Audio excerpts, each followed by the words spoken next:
Agreed. Good morning. Welcome back to the second day of the 2025 Spring Symposium of the Clough Center for the Study of Constitutional Democracy. Really pleased to see you all here this morning on a beautiful day, officially into spring. Yesterday's conversations were truly enlightening for me personally, and I hope that you also took away some insights from them. They are available online, and we'll be cutting them into sort of panel size and talk size pieces so you can revisit some of that or share them. This morning, we have a different agenda than we did yesterday when we were taking a tour of the globe and taking the temperature of democracy's state in various continents and finding the commonalities amongst our challenges. Today, we're taking a more thematic approach, thinking about things in different categories, and perhaps a bit more amorphously, and less respecting less the national borders or even the regional or continental borders that separated our panels yesterday. So the first of these panels is dedicated to the question of how artificial intelligence will shape democracy, and I'm really thrilled to welcome our panelists, and I will hand things over to our chair, who is Professor Mike Serrazio of the Communications Department. Mike has been a supporter of the Clough Center and our programming for several years, being especially instrumental in the year we dedicated to journalism and democracy. You can find a journal online with some of those proceedings as well, where you can see Mike's influences. But for now, please join me in welcoming this morning's first panel. Thank you very much. So I'm going to do a few introductions for our panelists, then I'll open with some remarks, and then I'll pass it along to our panelists. The other folks on the panel are indeed Nicholas Hayes Mota. He is a social ethicist and public theologian and an assistant professor of religious studies at Santa Clara University.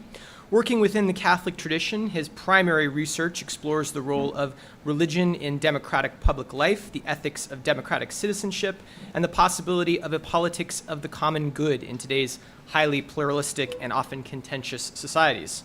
Before coming to Santa Clara in 2024, he was assistant director of the Clough Center for the Study of Constitutional Democracy at Boston College. His scholarship and teaching is also informed by his 15 years of experience as a practitioner and teacher of community organizing. And our third panelist is Anina Schwarzenbach. Anina is a sociologist and postdoctoral researcher at the Institute of Criminal Law and Criminology at the University of Bern. Her research lies at the intersection of sociology, criminology, and political science. Her work combines tools from the computational social sciences with standard statistical analysis to study social norms, inequalities, and resilience.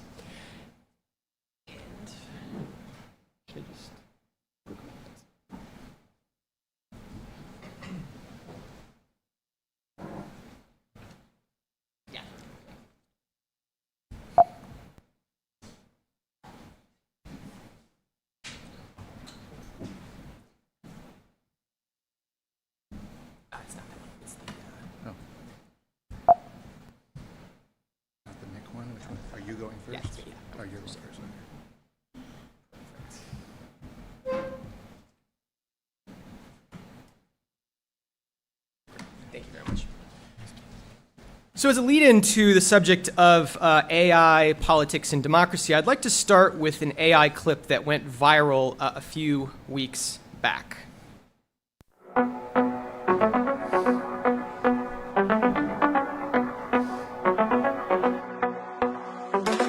Donald's coming to set you free, bringing the light for all to see. No more tunnels, no more fear. Trump Gaza is finally here. Trump Gaza shining bright, golden future, a brand new light. Feast and dance, the deal is done. Trump Gaza #1. Trump Gaza shining bright, golden future, a brand new light. Feast and dance, the deal is done. Trump Gaza, #1. So if the main dilemma of our AI era resides not just in discerning real from fake, but what we even mean by those terms, then this clip begets a slightly different epistemic provocation. When President Trump posted this, was it real, as in serious, sincere, or was it inauthentic, as in a cruel nihilistic joke played upon a population that's been destroyed into submission?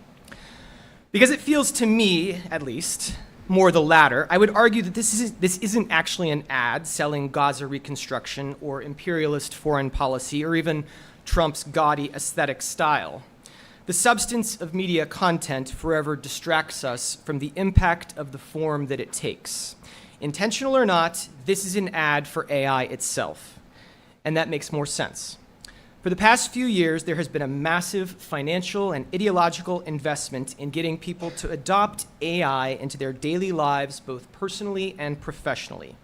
$1 trillion bubble of market capital hinges on the fate of that effort to get us to see our futures, be they democratic or not, as necessarily linked to AI. McKinsey boasts that 30% of information work could be automated by decade's end. In this vision, entire categories of labor, even industries as a whole, may well vaporize, leading to not just widespread unemployment, but a loss of human self-worth and meaning relative to the machines. This would surely destabilize democracies all the more. And there's a cliche that you increasingly hear. AI won't take your job. The person who knows how to use AI will. But that sounds more like a corporate threat just masquerading as historical inevitability. Nothing's inevitable, by the way. Outcomes are only made to seem as such in retrospect. The question for our labor fate is whether AI wants to augment or replace us. Yet, at present, 2/3 of employees still never actually use AI, which isn't going to make a fortune for those big tech companies and their venture capitalists. So they're racing and jockeying and battling to establish first-mover advantage in this space. They're seeking to become monopolistically synonymous with AI, the way that Google is with search, Amazon with retail, and Meta with social networking. Win that race and you win the future, so says Silicon Valley. For in Silicon Valley, the future is always better than the present. OpenAI is worth $150 billion, which is an impressive projection for a startup that reportedly loses $7 billion per year. Again, these companies need us to use and adopt their products to both improve the quality and the valuation of them. Our suspicion of AI is well warranted because, again, AI is an epistemic provocation wrapped in a technological advance. In 2024, when roughly half the world's democratic population went to the polls, much anxiety accompanied the prospect of automated disinformation churned out at unfathomable speed and scale. Early in the year, we got a sneak preview of this when a robocall impersonating President Biden's voice urged Democrats not to vote in the New Hampshire primary. Such deepfake content, both audio and video, can be produced and circulated quickly, cheaply, and convincingly. And it often functions to suppress turnout, manipulating political facts and promoting voter apathy and mistrust. Much like previous campaigns, nefarious foreign governments seeded these on social media to interfere with election outcomes, as did domestic conspirators. Taylor Swift had to disavow an AI-doctored image that Trump posted online, illegitimately claiming her endorsement.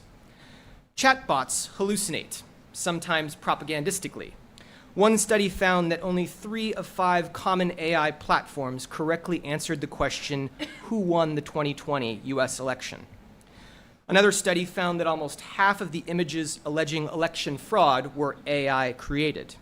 Now, all that said, in 2024, most AI use in politics actually involved sophisticated machine learning to help make sense of millions of voter profile data points, drafting more effective campaign messaging, and streamlining media buys and ad spends. All that more boring behind-the-scenes kind of stuff. Meanwhile, dominant social media platforms have abandoned the fact-checking ramparts. Whether it be X or Meta, content moderation is rhetorically positioned as anathema to free speech. But here too, Elon Musk and Mark Zuckerberg are hiding behind substance to occlude us from paying attention to the perils of form. They might loosen the rules so that you can be a politically incorrect jerk or a propagandist divorced from reality and call that unbiased anti-censorship. But they'd never actually allow free speech to apply to the design of the algorithm itself, one that is unmistakably biased toward hijacking our attention through the most emotionally charged content possible. Meanwhile, the quality of output in an AI system is only as good as its inputs. Large language models are as voracious for new training data as they are for the server electricity that powers them.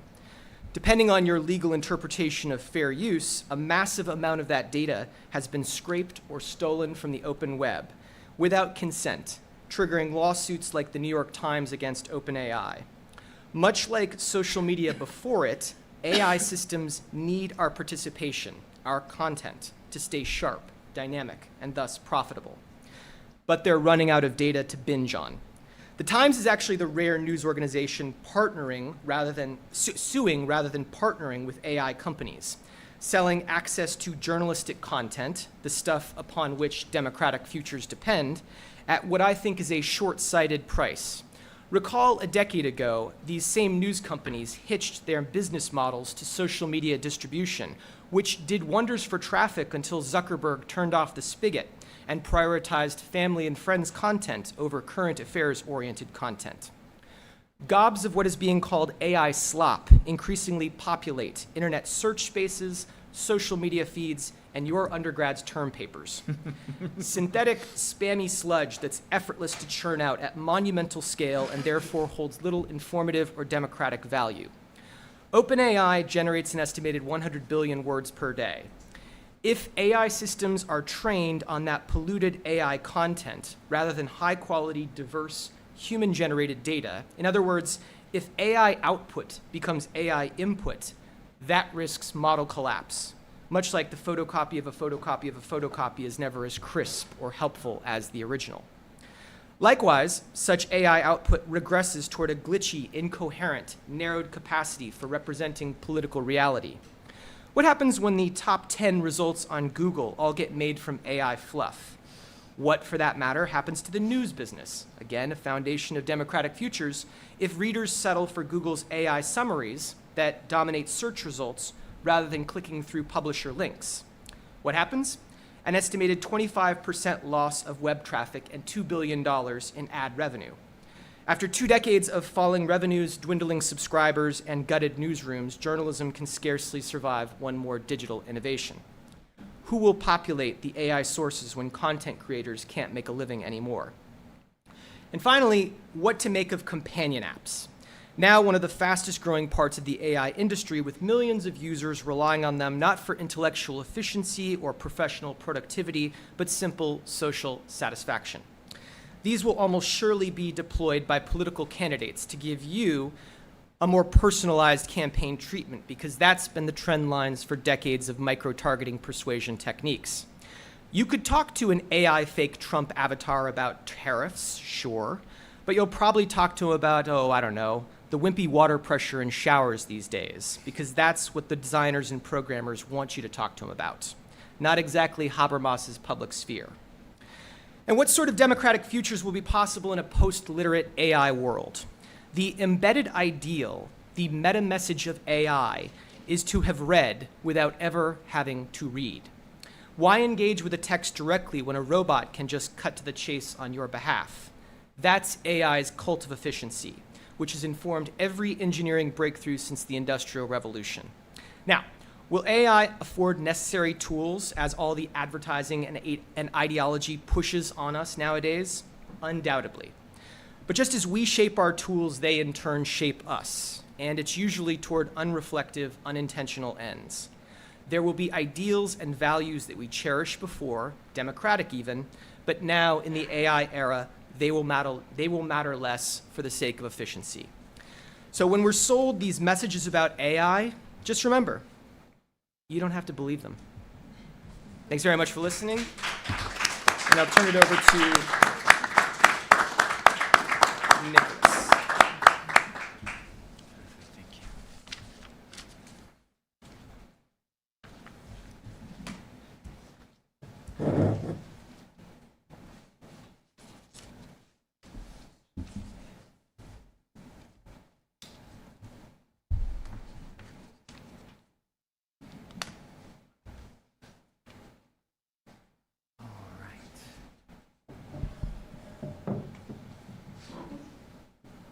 Good morning. My name, which is not visible because I was a truant and forgot my name tag on the second day, is Nicholas Hayes Mota. I'm again a professor at Santa Clara University, and my focus is on public theology and social ethics. So I'm interested in approaching AI from an explicitly normative perspective. And just to acknowledge where we're at, artificial intelligence is developing at a dizzying pace, as is the conversation around it. Boosters say we're headed towards utopia within the next few years. Doomers say that we're headed towards dystopia within the next few years. Skeptics maintain it's a nothing burger or something like it.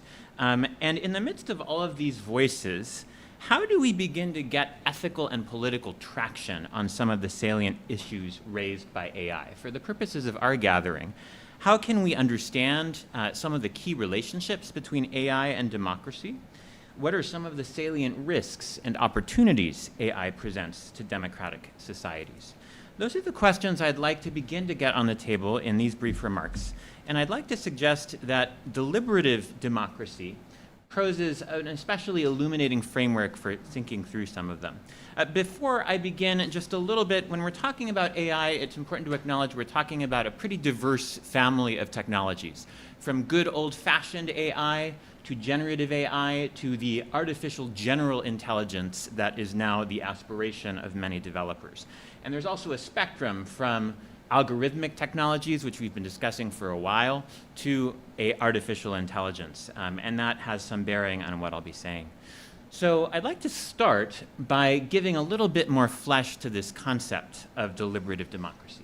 What is it, and why might it be useful for thinking about artificial intelligence? Deliberative democracy has developed really over the last 3 to 4 decades in political theory initially, although it's become influential elsewhere. And following a couple theorists in the field, I understand it as being at least 3 things.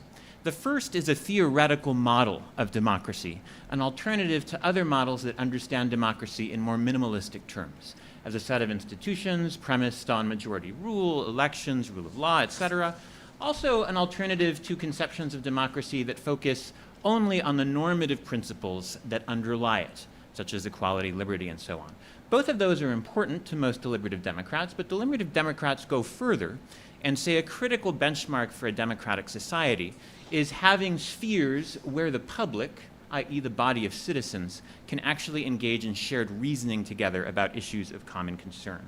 So if we're trying to understand what makes a democracy, that's a very important criteria. The others may be necessary, but they're not sufficient.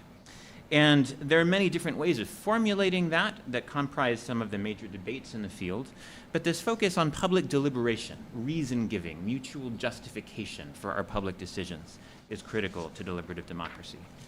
Because deliberative democracy is a demanding conception of democracy, it also functions as a normative ideal that can guide our aspirations as a society, what should be working toward, and also inform our critiques of the society we live in, because no existing democratic society, safe to say, fully approximates the ideal that towards which most deliberative theorists are working. So it functions as a normative ideal as well. As such, it also provides a basis for practical experimentation and application of various kinds, which has been growing over the last 2 decades. How do we actually put this ideal of a deliberative public into practice? And so there have been various developments, citizens' assemblies, deliberative polls, that try to really embody that ideal in new forms of democratic processes and institutions. And that has relevance for the AI conversation. Finally, deliberative democracy is also a higher order evaluative and epistemological framework. It's premised on the recognition that in modern democratic societies, we encounter a rich variety of pluralism. Pluralism of values, pluralism of perspective, pluralism of even epistemic criteria. How do we adjudicate the contention within that pluralism? Deliberative Democrats say rather than prescribing a fixed answer, we open that to deliberative process. And so it functions also as a way of thinking, how do we engage moral questions in an increasingly fractious public realm? Deliberative democracy also, understood in those terms, provides some useful criteria for assessing AI from a normative as well as political perspective. I'd like to say we can think of at least three basic criteria when asking, what will AI do for democracy, for good and for ill? First, an epistemic criterion. We can ask, how might AI affect the cognitive quality of deliberation that takes place within a democratic society? Will it promote better deliberation and thereby inform better decision-making, or will it inhibit it and degrade it? A second criterion is ethical.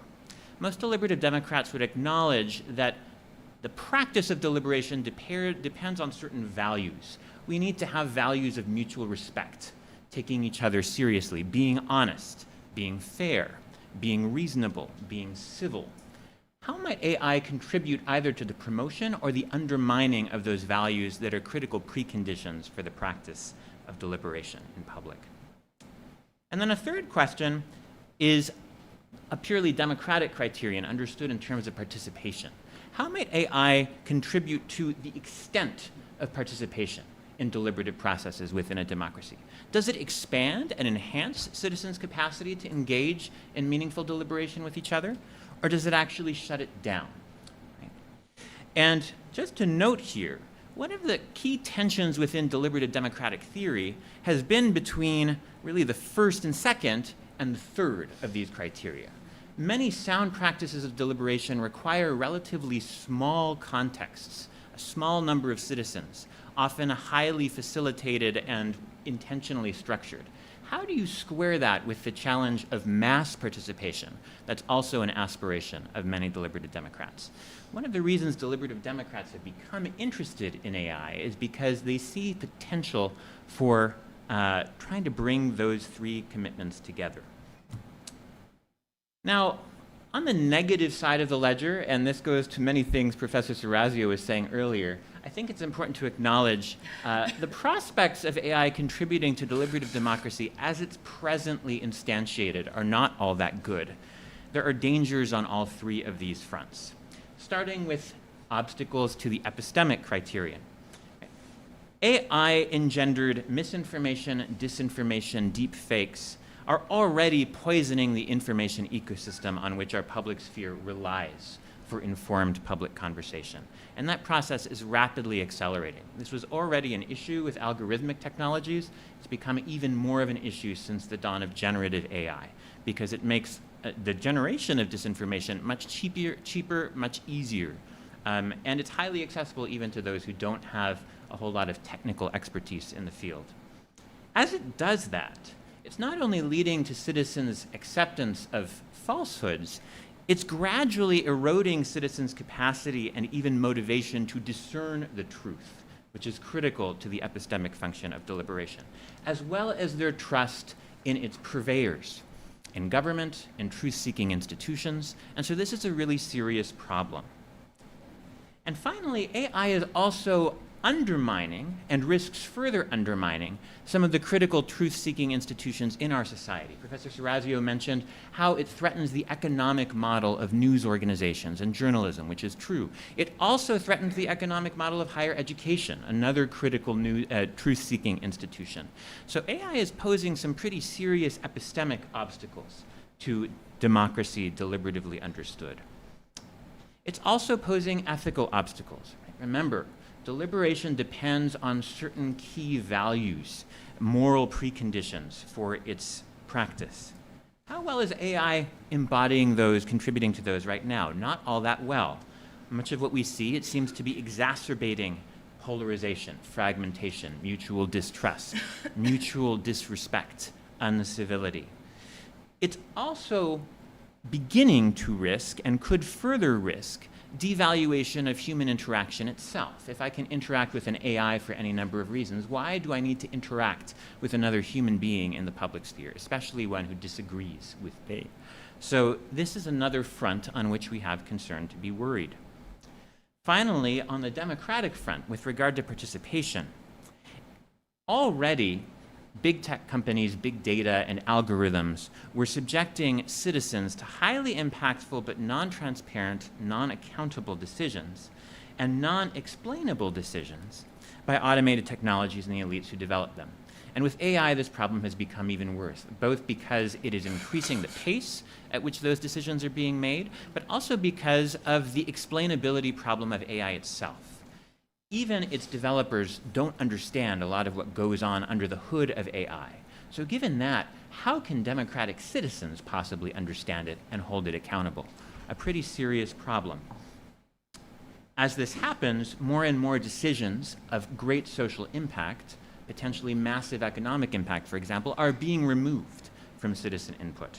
And so on the democratic front, too, AI raises serious concerns. Now, many deliberative Democrats, including myself, would say the conversation mustn't stop there. There are also hopeful alternative futures for AI. On the epistemic front, many of the problems that AI causes could be counteracted by suitably designed AI. AI can be programmed to expose citizens to unfamiliar views, to identify AI-generated information, to counteract misinformation. There are already experiments of those kinds going on both at AI companies and at universities working in tandem with them. AI could be used by some of the same truth-seeking institutions, like news organizations, like universities. It would require adaptation, but it could strengthen them in various ways if used appropriately and if designed accordingly. Similarly, AI could promote more respectful, rational, and civil interaction among citizens. There are, again, experiments along those lines. How can AI be used to promote deliberation among selected groups of citizens that actually approximates the deliberative ideal and disrupts citizens' patterns of mutual distrust and uncivility?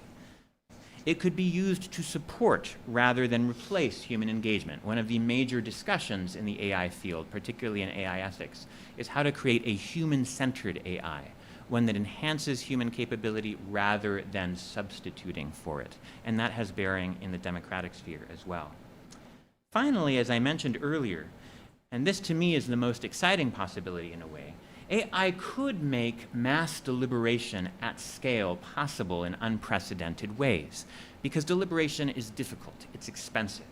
Convening deliberative publics is highly time-consuming. Having facilitators to manage deliberative processes requires trained expertise, requires money. AI could do a lot of the things required to make public deliberation possible. Synthesizing information, exposing citizens in an intentional way to views that both converge and diverge from their own, identifying possible points of consensus. There are a number of fronts on which AI can be used in a deliberative way. And so there is a kind of deliberative utopia of AI that has begun to develop among both AI developers and political theorists. Now, how do we determine which of these two futures we move towards? Because we're moving a lot further towards the first than towards the second. To close there, I'd suggest a lot hinges on how to align the development of AI itself with democratic values and deliberative democratic objectives. Much of that will depend on how developers, programmers, companies are informed by that set of values and objectives. And some are starting to propose, have already begun to implement, incorporating deliberative democratic processes not only into the governance of AI at the policy level, but also into the development of AI technology itself. And some AI developers are explicitly interested in that. Whether their intentions are fully good faith or not is something we can discuss in our conversation. So that's where I'd like to conclude with these two possible futures, one increasingly a reality, one a more distant but possible ideal. How do we ourselves take a role in moving towards the latter rather than the former? Thanks very much.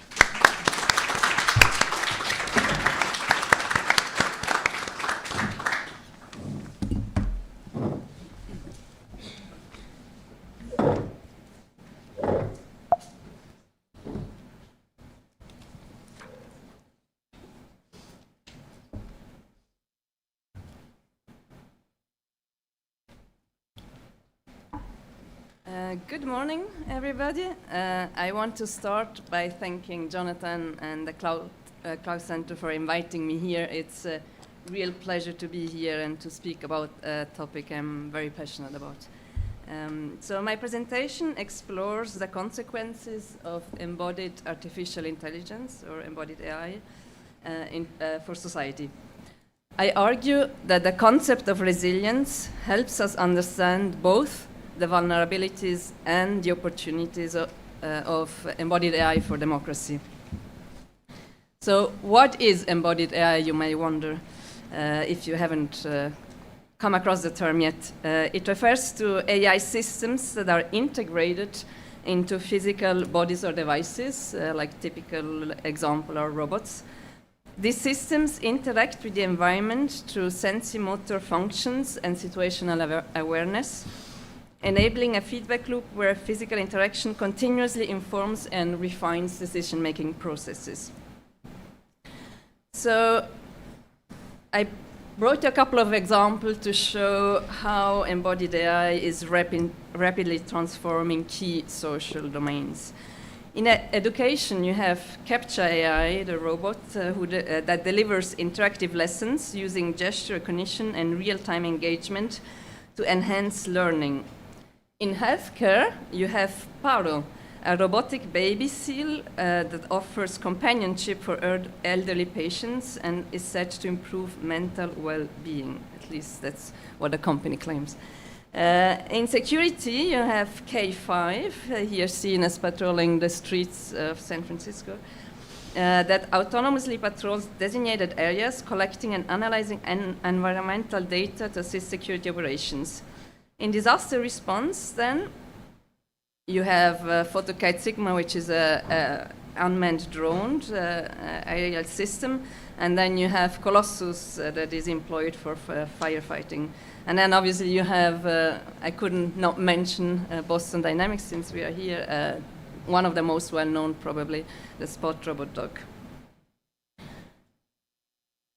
So, as governments struggle to keep pace with technological advancements, embodied AI challenges existing legal frameworks and creates regulatory uncertainties.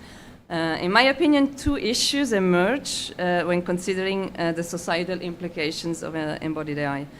First of all, the question of the physical manifestation of power. Embodied AI establishes new regimes of surveillance that extend beyond digital monitoring into physical space. And then there is the question of consent. Embodied AI in public spaces creates unavoidable interaction with sensing technologies, fundamentally altering civic consent. With the proliferation of embodied AI, experts argue that we might reach new levels of economic productivity and prosperity. Yet, the integration of embodied AI in key sectors of society also risks job displacement, increasing inequality, and social isolation. So to understand these changes, we need a robust analytical lens, and I argue that the concept of resilience offers such a lens. Let me quickly define it. Resilience is defined as a society's capacity to absorb, adapt to, and recover from disruptions while preserving core functions and identity. The concept itself originated from material sciences, where resilience quantifies a system's ability to recover or bounce back after an external shock or disruption. It has ever since been applied also widely in the social sciences to understand how individuals, communities, but also whole social systems respond to and adapt to stresses such as economic crisis, natural disasters, and terrorist attacks. In my opinion, what makes this concept really useful to think through some of the consequences of embodied AI for society and democracy is that research has identified key attributes that build resilience at the community and system level.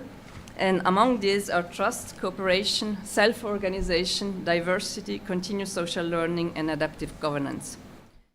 So let's take a quick closer look at those. Trust is the confidence citizens place in institutions and in each other, while cooperation involves shared responsibilities and mutual exchange. Together, trust and cooperation strengthen social cohesion and empower collective action, and as such, they are really cornerstone of resilient societies. The challenges I see that if we introduce robots into sensitive areas like healthcare, This brings up important questions related to trust. Embodied AI systems collect visual and sensor data, sparking concerns about consent and privacy.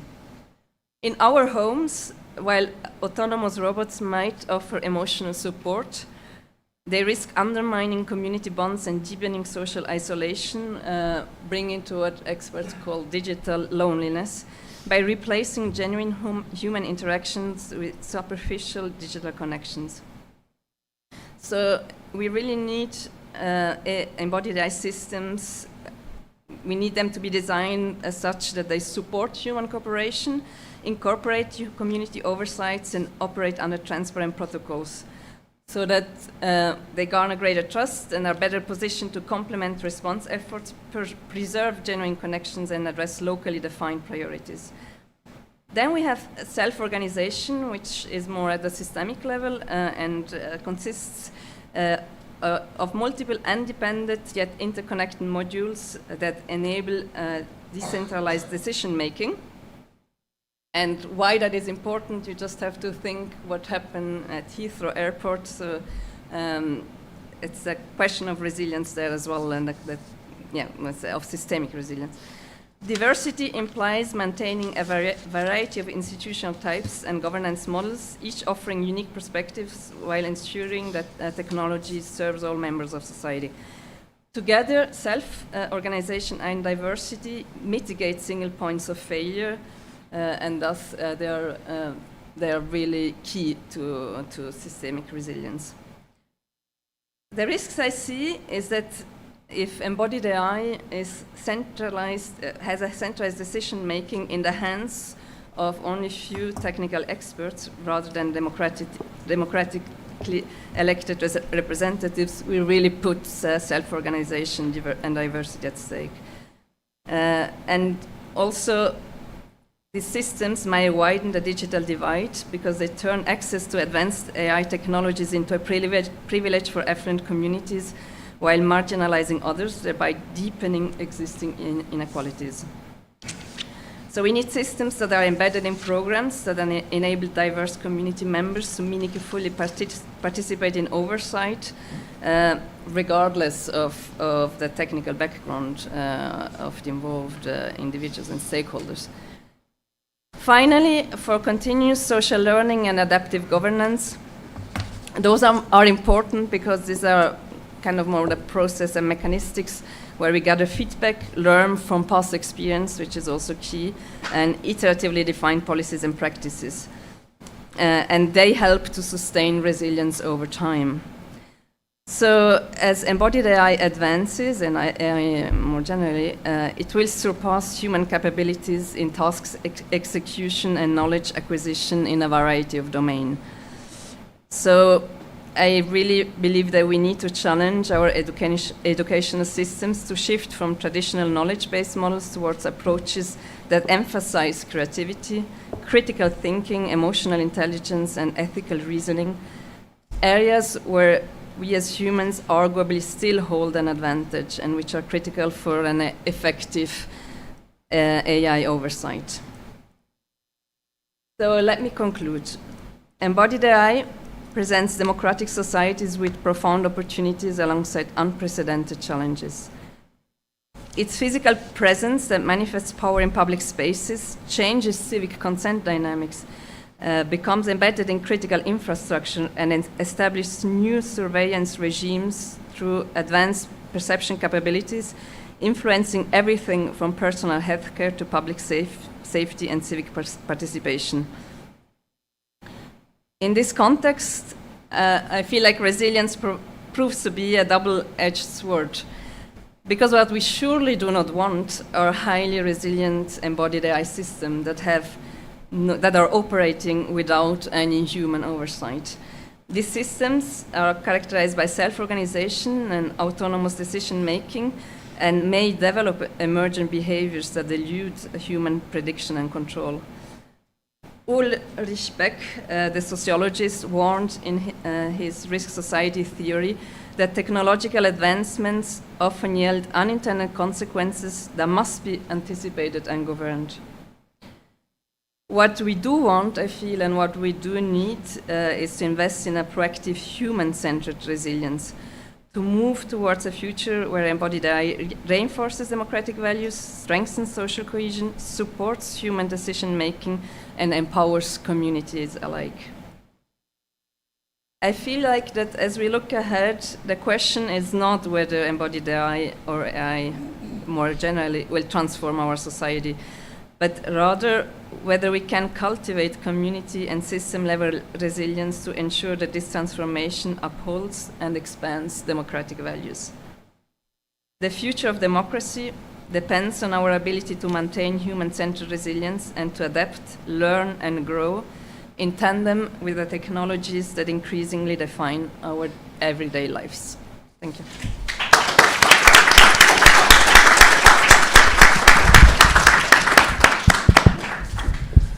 Great. Thank you so much for two very thoughtful papers and presentations on this. I see we've got about 15 or 20 minutes left before our next panel. In the interest of keeping us on time, I was going to throw a question to both my colleagues here and then an individual question to each of them.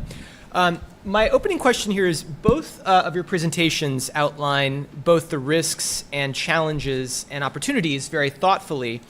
I think the question of which path AI takes us on with regard to healthy democracy or societal resilience will depend upon the question of power. And in this case, who or what will wield the power? The power of design, the power of economic resources, the power of regulatory oversight, the power of ethics. So I was wondering if you guys wanted to just weigh in on how you're thinking about the relevance of power as a question, what the ideal allocation of power might be in terms of the AI landscape in order to achieve those ideals that you describe and avoid some of those risks that are possible. Who or what should be in charge when we look at our AI futures? Would you like to start or should I? Yeah, I think it's obviously the key question in the room, but it's also what is missing in your question is also kind of, can you achieve a legitimate power? Because we need that, as we know also from Max Weber's work, and we know that legitimate power allows you to enforce and implement those rules and be accepted by society. So I feel like that's really key to me. And then I really think we need a regulatory oversight, and at the same time, this oversight should allow for, as I said, for diversity and decentralization, so that different stakeholders can participate with it.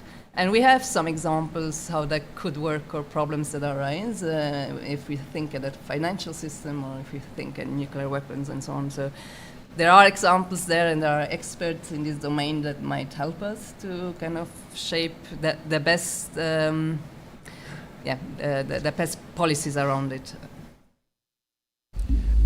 I really agree with the emphasis that there not only needs to be power, but legitimate power. And the first thing I would say, from a normative democratic perspective, is ultimately the power should belong to citizens.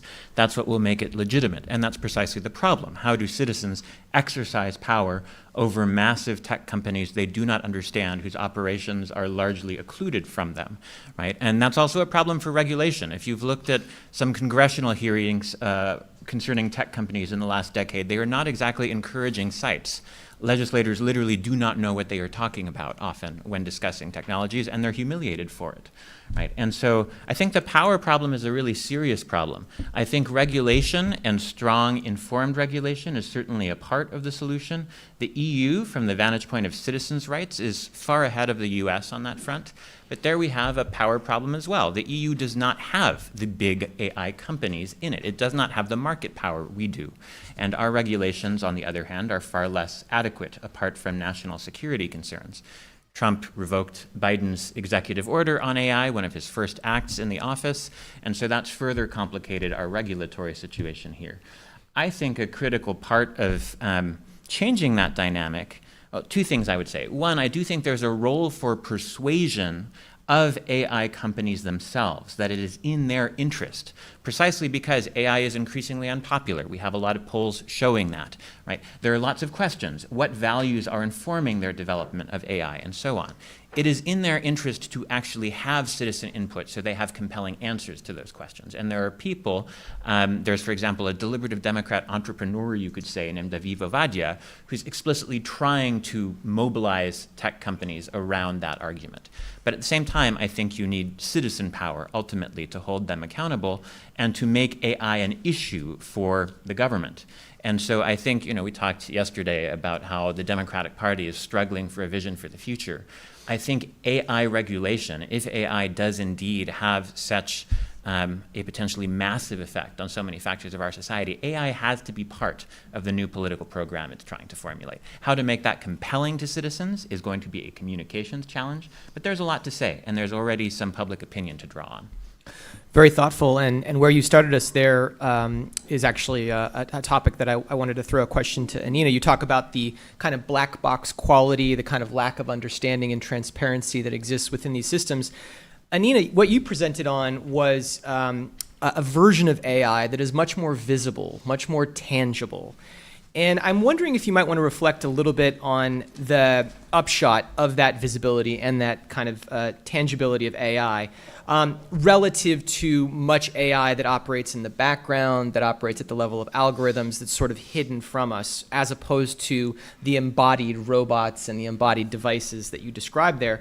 I'm wondering if whether or not that visibility and that tangibility will raise more awareness about the impact of AI on our society, on our lives, on our politics, or could the opposite be true, which is that by having these robots take shape, do they induce some kind of anthropomorphization whereby we come to like and trust and be seduced by them because they are more visible and we project more human-like qualities on them, and in doing so, we are made blind to the impacts, perhaps nefarious, that they might have on our lives. How do you think about the kind of visibility and impact relation?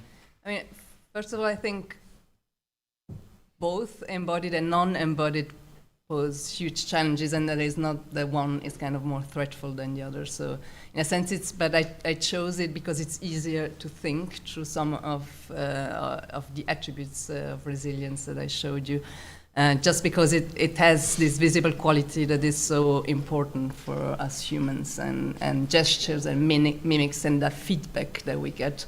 So that helps thinking to this, and interesting. I think you have to put it also in a chronological order. To me, it's probably at first there is kind of an aversion or a rejection of that, but that eventually will end up in more that trusting the system, which can be even more dangerous. So what we see now, for example, with some of the examples I showed you, this K5 patrolling robot, so it has been vandalized on the streets because people don't like that and distrust it. And same with the baby seal. People really attached deeply to this robot, bringing them, and they were aggressive when they would take it away, so they had to remove them So we see these challenges, but I think eventually we will come to trust these systems and integrate them, and it's really, and then it becomes really tricky. So I feel like we really have, from the beginning on, to be very clear that we want to have our human-centered resilience, and we don't want to allow these systems to be fully autonomously, because that's very dangerous. Indeed. One more question for Nicholas, and then we'll open it up. Hopefully we have time for a couple of questions from the audience. So many of the ideals or ideal terms that you articulate of deliberative democracy include things like reasoning, logic, accuracy, rationality, a kind of analytical mindedness. These are also the terms that define the promise and potential of big data, computational power, and AI itself. But humans are emotional, social, messy creatures, and I think especially if we have to define the value of the human in relation to AI and machines as they overtake our lives, our work, our relationships, and our landscapes, does deliberative democracy theory also have a place for value for that humanness? I mean, in other words, does deliberative democracy think about the ideal human interaction in terms that are quite similar to how AI thinks about data and interaction and sort of the human output? How would you kind of think about the kind of place or value of humanness as it relates to deliberative democracy? That's a great question. And I should say that there are certainly people in Silicon Valley who make impassioned cases against democracy because of its failures on the grounds of rationality, the sort of epistemic criterion I was talking about earlier, and therefore say we should just be governed by optimizing artificial intelligences, right? That is a popular, albeit not always voiced, point of view among some in Silicon Valley. There are also political theorists, the epistocrats, for example, who are skeptics about democracy and on epistemic grounds, and likewise argue for potentially AI-mediated rule by experts. So the question of what is the value of democracy, how is it anchored in our value as humans, I think is a very urgent question right now. From the deliberative democratic perspective, and again, a range of opinions on this in the field, but first thing I would say is that set of concerns really speaks to the first dimension I outlined, the epistemic dimension. But most deliberative Democrats would agree deliberative democracy rests on values as well as that. You can't really justify, well, some would argue you can, but I don't think you can fully justify values like equality or freedom or mutual respect, civility, purely on epistemic grounds. And so that raises a question, where do those values come from? Right? And here I think we got to something, as a theologian, I would highlight that often the values on which democracy depends do not come from democracy per se itself.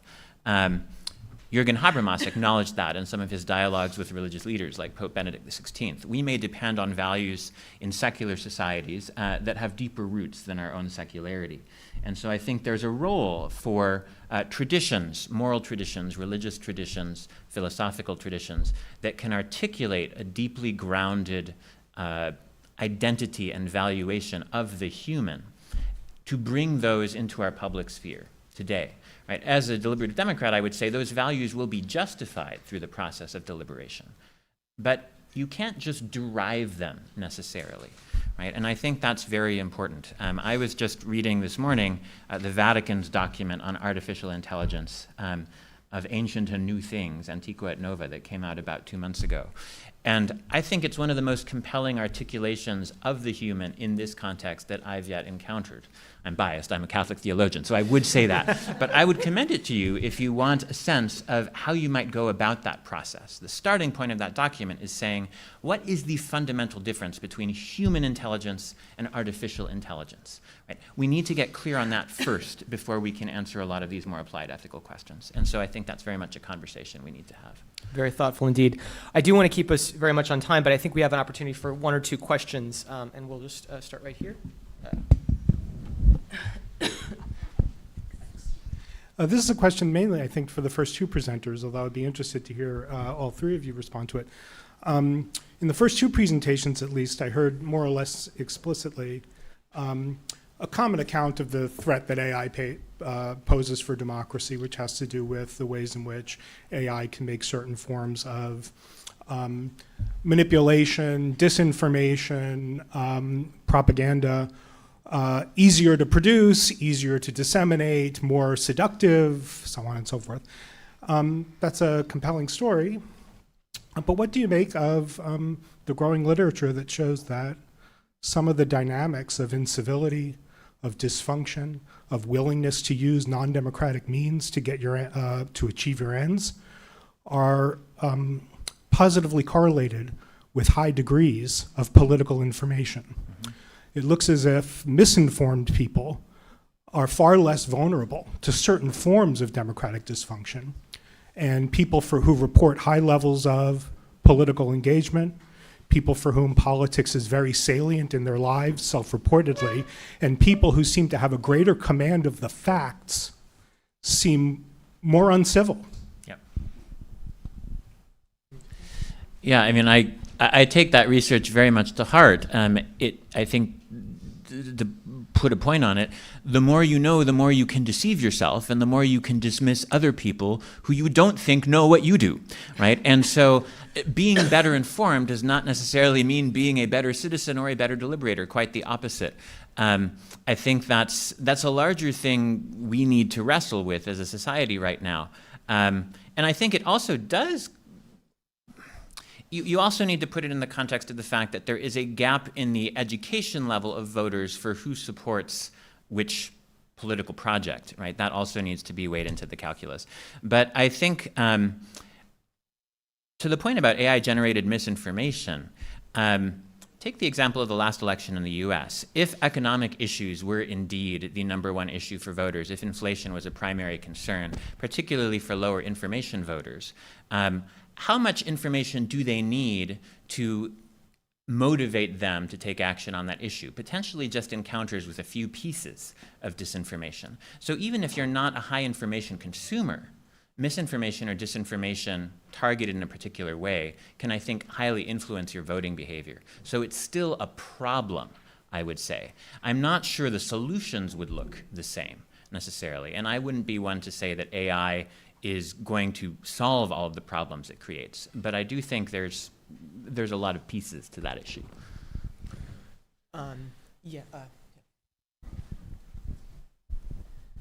Thank you. Frank Garcia from the law school. Tremendous panel. I'll be thinking about it for days. Nicholas, you posed this question in your presentation of what can we do to influence the pathway? And I wanted to draw us back to something that you said, Michael, in your introduction, which was to pay attention to the words. And I was very struck with your example where the campaign that said the threat to your job is not AI, it's basically refusing to understand AI because someone else will. How potentially disastrous that kind of shift is. But I wanted to draw attention to another term that you mentioned that I think maybe we haven't been self-conscious enough about, which is the term content creator. I think that's already a very problematic term. And if we use the term content creator, we've given away too much. Because I think artists are not content creators, although their work can result in content.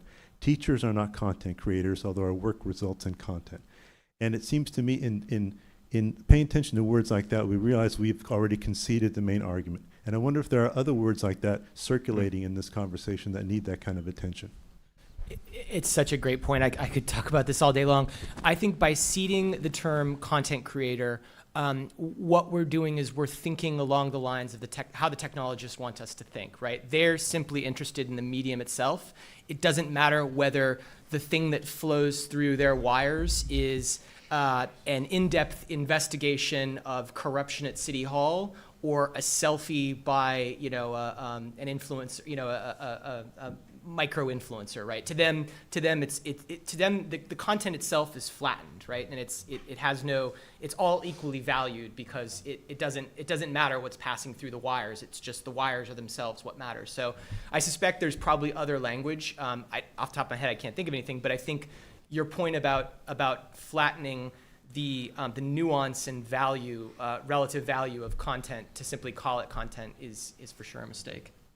I would just agree with that. It reminds me of a conversation I was having with Helen, a Clough Fellow, last night about a theological problem in the field, right? A lot of people are looking to AI for answers to their theological questions. And this is raising a lot of problems for religious institutions. But I think one question it raises is like, can AI interpret the Bible? It depends on what you understand interpretation to be. I'm a Gadameron, for anyone for whom that means anything. I think interpretation is a radically humanistic act. It presupposes certain qualities of ourselves as embodied interpretive animals. I don't think AI can do interpretation in the way we do interpretation. And yet, on a more minimalistic understanding of it, of course it's interpreting things. It's telling you a particular take on the Bible. It's generated somehow. And so I think it gets back to this fundamental question the Vatican is now raising. What is the difference between human intelligence and artificial intelligence on all of the things human intelligence can do and create? That being said, I am not at all intentional always about the differences in my own language. So after your comment, I will try to be more so. Thank you. Hi, I'm the Helen in that story. I'm from psychology department, and I actually come with good news that at least in my field, that people's reaction towards and we're not using content here, but the information, whether generated by people or generated by AI, pretty much starts and ends at confirmation bias based on which team they are. So it's like the idea of AI will propaganda and misinformation is overestimated. At least that's the belief in my field. So, but it doesn't mean that AI does not bring certain benefits in using as a propaganda tool. At least it makes it easier to make people feel heard. So that's my question: why the attempt of using AI is pretty much limited on one side rather than the other? Can you say that last question just again, just rephrase? So it might have some. It doesn't make people change their mind on which parties they support by having conversation with Trump on tariff or water pressure, but it makes people feel heard. It makes people. It has certain attraction to rally the support. But that technique or that strategy is pretty much limited on only one side, not the other. So any response to that or any thoughts on that? Only the side being the political side? In other words, like you're seeing it far more among conservatives than you are leftists? Is that what you're saying? We haven't seen anything from the left side on, I don't know, a Biden AI may not be attractive as a Trump AI, but you see where I'm coming from. Yeah, so the research that you describe is certainly new to me in this moment. I think putting it in a what maybe I can offer in response to the question is putting it in a wider context, which is that if you look at the arc of digital politics over the past 20 years or so, the story in the 2000s and really early 2010s was that the Democrats and the left had really figured out political strategy online, right? And that was the kind of narrative, right? Trump comes along in 2016, and depending on how you want to interpret the impact of the Internet Research Agency outside of St. Petersburg, sort of troll propagandists that were sort of pushing content into the Facebook newsfeed slipstream. At that point forward, it felt like the Republican Party was being much more effective in terms of political strategy and political communication online. And I don't know that and that has carried through with the last election, where I think the narrative was largely about the right making good use of online influencers, podcasters, things like that. So for me, it may simply be a sort of, the patterns that you describe may possibly be a product of the advantage that the right has cultivated in those spaces compared to the left at this point, and compared to the Democratic Party, I should say. But these things change, right? And like it could well be that the Democrats rediscover their mojo with regard to what they did in 2008 in Obama, right? And how that powered the movement at that time. So anything else? I just wanted to wave in on something that I feel like the clip you showed at the beginning, so it apparently was done pretty quickly, I think in a couple of hours or so. And so, I mean, these technologies are improving so massively, and pretty soon we will not be able to discern whether this is fake or real. So, and similarly to what you said about translation, now we might still have the capability to critically analyze a text and say so, although I doubt already now, but soon that will no longer be the case. So the question to me is also kind of what will that make with trust? Because I feel like if you know that it's produced by a nice system, we somehow almost trust it less, or we are like less willing kind of to, but that might also change. And so it's really also an adaptation of our side and what we want. So in a sense, it goes a bit beyond of what you said, but it's just something that keeps circulating in my head. The question and I want to offer one more question after this, but just what you say, the relationship of trust and truth brings me to think about something that I've read over the years with regard to Putin's Russia, which is that the use of propaganda in Russia is not necessarily to get you to believe in what Putin is selling. It's to believe that nothing is true at all, right? And that AI has the capacity to build upon the sense of misinformation on social media, which has sort of already been at play, which is that the goal with even something like that grotesque AI clip that you saw at the beginning is not necessarily to believe that that's the truth, but to rather get us to doubt the foundations of truth themselves, right? Which has an advantage in certain workings of power.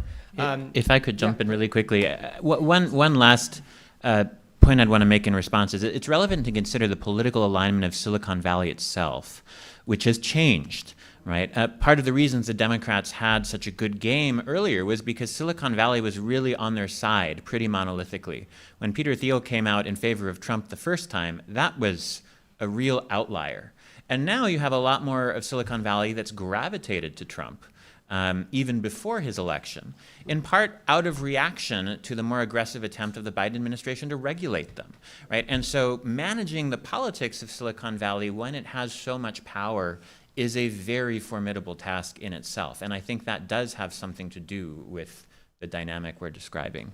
Such a great point. One last question right there. We'll get you a microphone for the volume. Thanks so much for your presentations, very provocative. I have a framing question, and it relates to the role of the non-human, the interface of the non-human and AI. We've talked about the downward spiral and the dystopian vision possibility of AI, but the alternative to that was resilience, where humans are the proper custodians of this technology. But what kind of literature is out there about the interface between climate change and the degradation of the planet and AI that could present the possibility that the environment could be the disruptor that we're looking for, the climate catastrophes, the tornadoes, the whatever it might be? Sorry, it's a bit of a question from left field, but it's what I was thinking about when there was so much emphasis on the human. So you're wondering kind of if the same mechanisms are at play, or if how AI can help or can? How does the discussion, the conversation about AI interface discussion climate change? Yeah, I mean, it was a bit what I kind of tried to do with my presentation, is to show a concept that is so widely used, especially in disaster research and in climate change, and to show how we can kind of use that to think through some of the opportunities and challenges of AI. Because as climate change, AI is a huge disruption, and we know, I think this concept of resilience is really intriguing, because obviously there's the possibility to absorb this as with climate change, but I think we will not be able to absorb it. We have to react. So there is also this idea, so you have to think, okay, what if the risk is so big that we have to react and take action, and similarly in climate change. So there's a lot of parallels you can make with what you just said. And I just think it's helpful because at the end we are a system as well, and within the system we have communities, but we know what keeps us together and what will be helpful when we face these challenges. So I think that's really key, that we can pin it down to what needs to be done. So that's the first step, how you can think to that. Yeah. I hope that went a bit. Well, thank you so much for the very thoughtful questions. Please join me in thanking the panelists today.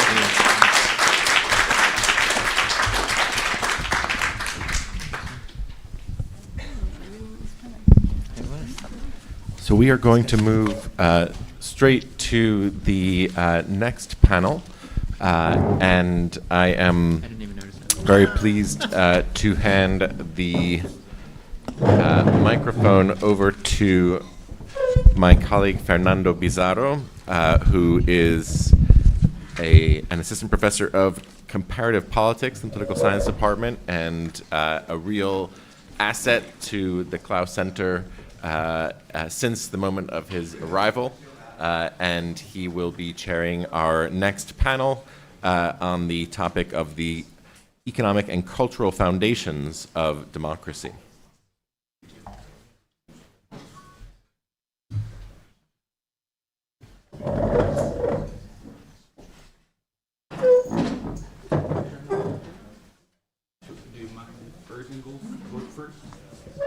You go first, and then Whatever you like. your home team goes last.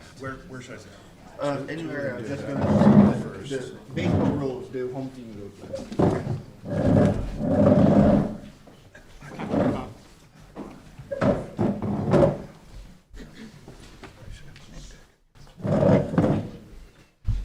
You were done. Sorry. Okay. Good morning, everyone. It seems to be a beautiful day outside, so let's get it moving so we can all be outside eventually. Thank you to the Clough Center for the invitation to be here and the opportunity to chair this panel. We gather here today to discuss probably one of the most enduring questions in the study of democracy. What are the cultural and economic foundations of democracy? For over a century, since modern representative government emerged in advanced capitalist countries, scholars have sought the answer to the conditions that allow democracies to survive and thrive. Since then, virtually every political philosopher and social scientist has grappled with the question of the conditions for democracy. In my own field, comparative politics, this question was famously articulated in 1959 by Seymour Martin Lipset in his article, Some Social Requisites of Democracy. Lipset's exploration of the social preconditions for democracy highlighted the role of economic modernization, making it a cornerstone of modernization theory, and establishing a lasting link between democracy and development. However, despite the influential work of scholars like Lipset and many others, the persistence of democracy in very different contexts, right, from Botswana to South Korea, from Uruguay up until recently to India, underscores the complexity of the question. Democracy thrives in very different places. Moreover, the recent experiences of democratic backsliding observed in places equally diverse, Poland, India, the United States, just to name a few, further illustrates the challenge we face in this panel. So the fact that in the year of the Lord of 2025, we are still convening a panel about the economic and cultural foundations of democracy, question mark, it further illustrates the challenge that we face here. But I have a good feeling about today. Today is the day, because the Clough Center put together an amazing panel for you. And I am confident that they will give us an answer. So I propose that I am told that those are baseball rules. I'm a Brazilian boy. I have no clue what baseball rules are. Therefore, the away teams will bat first. And we will start with those whose home turf is farther, and that is Dr. Onso. She is an assistant professor of political science at, you need to tell me the name of it. Thank you very much. In Istanbul, Turkey. She holds a PhD in political science from Boston University and has held prestigious fellowships, including the Woodrow Wilson Center, may he rest in peace, and currently at the Albright Institute at Wellesley College and Harvard Law School. Her research delves into the descriptive representation of social groups, historical political institutions, and leadership studies. She's a rising star political scientist with publications in both flagship journals of the American Political Science Association, the APSR, the American Political Science Review, and the Perspectives on Politics. Notably, Erzin has been a co-principal investigator, together with my good friend John Gary, now at UT Austin, on the Global Leadership Project, which is a massive data set compiling historical biographical information on over 75,000 political leaders from 162 nations. It's really amazing because it has all the information, not just about presidents, but also about ministers, about kind of representatives in assemblies. It's just an amazing picture of the world's political elite. I have used it in my work, and it's just incredible. Next, we will have Dr. Robert Talese. Robert Talese is the Alton Jones Professor of Philosophy and Professor of Political Science at Vanderbilt. He holds a PhD in philosophy from the City University of New York Graduate School and has published 15 books and more than 100 articles. His research focuses on the core of our topic, how democracy shapes and is shaped by our pursuit of knowledge, our engagement with ideas, and our management of disagreements. He grapples with the complexities of public discourse, political ignorance, partisan polarization, and the ethics of citizenship, all of which are critical to understanding how democracy thrives. And finally, for the home team, we will have batting Dr. Paul Romer. Paul Romer, the Steiner University professor at Boston College, is a Nobel laureate, recognized for his groundbreaking work on endogenous growth theory. Paul received a PhD from U Chicago and is a fellow of the American Academy of Arts and Sciences. His research highlights the crucial role of ideas and innovation in driving economic progress. He has also explored the impacts of deregulation and urbanization on economic development. His current work on digital authenticity, being pursued at the Center for the Economics of Ideas here at BC, should provide practical solutions to issues arising from the digital realm. Similarly, his work on charter cities and his engagement with the Burning Man Festival showcase his unique approach to thinking about urban design and form. So if someone can solve the 150-year-old question, it is this group of people. So we will start reverse and then we will move in that direction. Thank you.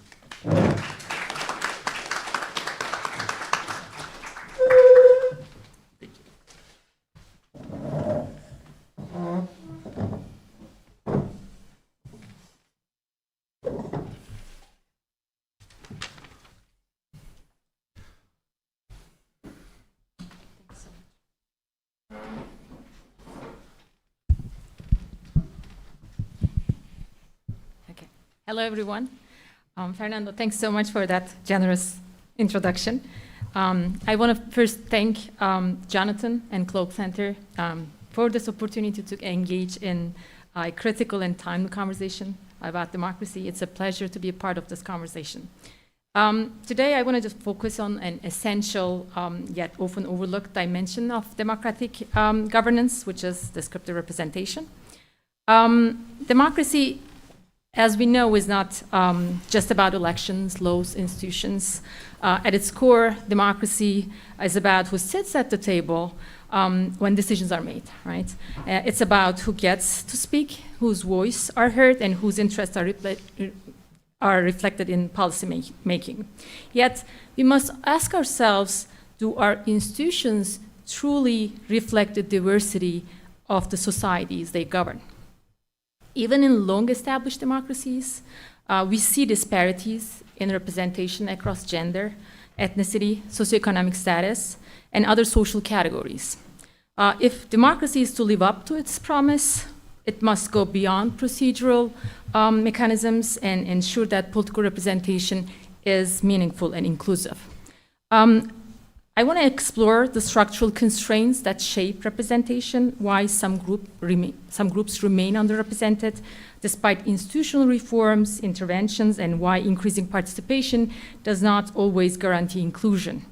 Understanding these limitations can help us to rethink what democratic representation truly means and how we can work towards systems that are more reflective, responsive, and ultimately more legitimate. So let's start by unpacking why representation matters and then why it remains an ongoing challenge even in democratic systems. So we often hear that democracy is about who governs and how decisions are made, but I think it's important to ask who actually gets to govern. Because if we look closely, we see that some groups are consistently underrepresented, while others are almost always present in the halls of power. And no country, not even the most advanced democracies, gets this perfect. So it's pretty, we are underrepresented overall. There's always a gap between who people are and who represents them. And so my research starts with that puzzle. Why does that gap persist? Why we cannot overcome this gap? Even in systems that are designed to be democratic and inclusive, what explains this shortfall, right? There's a lot of great scholarship showing this, why descriptive representation really matters. I think we need to just understand why it matters. And there are 4 big reasons we just accept in political theory of descriptive representation.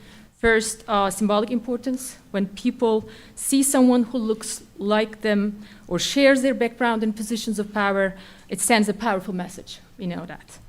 It tells them they belong in the political community, right? And second, fairness. Well, if some groups are consistently left out, well, democracy isn't delivering on its promise of equality. It's about making sure that all voices, not just the most powerful, have a seat at the table, right?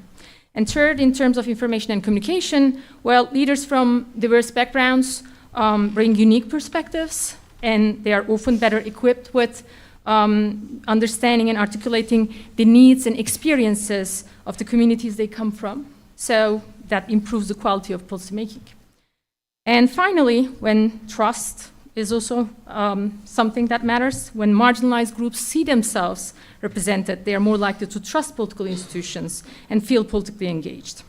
So descriptive representation and representation isn't just a numbers game, it's a foundational to how democracy works and how it feels to those living under it.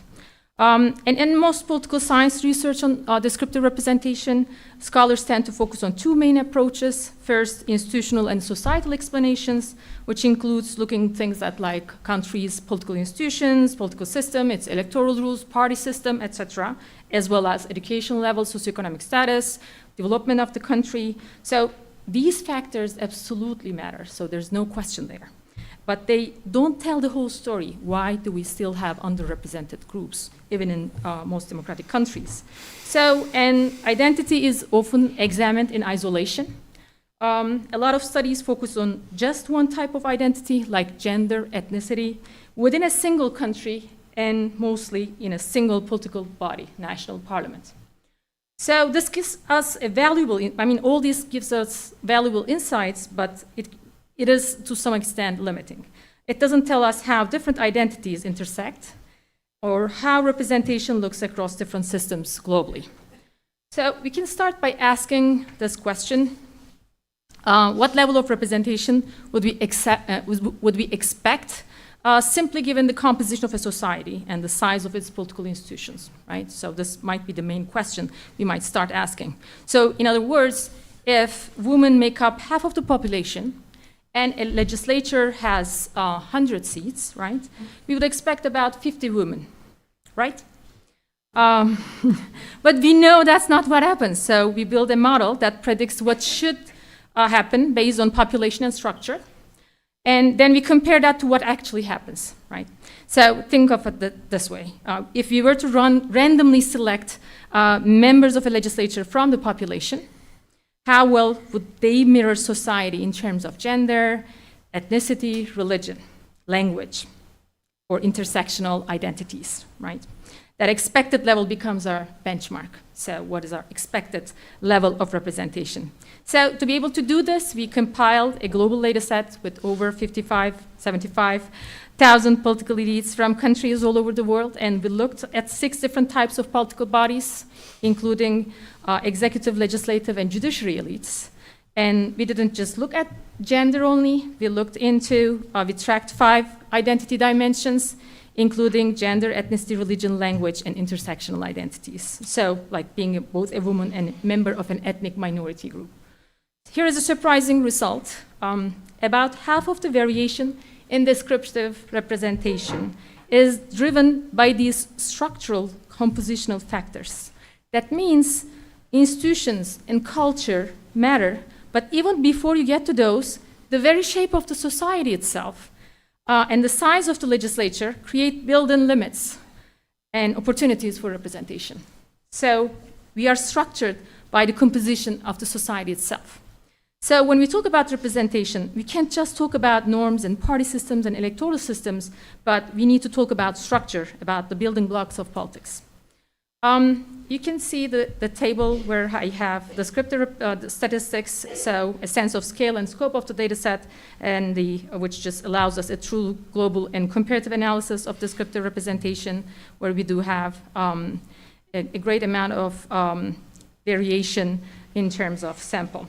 And this figure is visualizing us the expected level of missing representation based on key structural factors, the number of social groups in a society, and the size of political body, like the number of seats in a legislature or the size of other political bodies. So as you can see on both panels, you'll notice the lack of representation or underrepresentation highest in the darker purple zones. And this tends to occur when body size is small, when there are fewer seats available to distribute across groups. So when the body size is small, we will just expect that the representation will get smaller. And group distribution is balanced or highly diverse, which means that there is no dominant majority, which increases competition and complexity. So even without any bias or exclusion, structural constraints alone can generate unequal representation simply because of how populations and institutions are composed. And the scatter plot is also helpful in understanding the relationship between expected and observed representation. So the expected representation is what we would predict based purely on population diversity and the body size. And the observed representation is what we actually see in real political bodies. So the gray dashed line shows perfect parity, right? Where expected and observed representation are equal. So what do we see here? Most countries fall below the line, so meaning their actual representation falls short of what we would just expect even based on structural factors alone.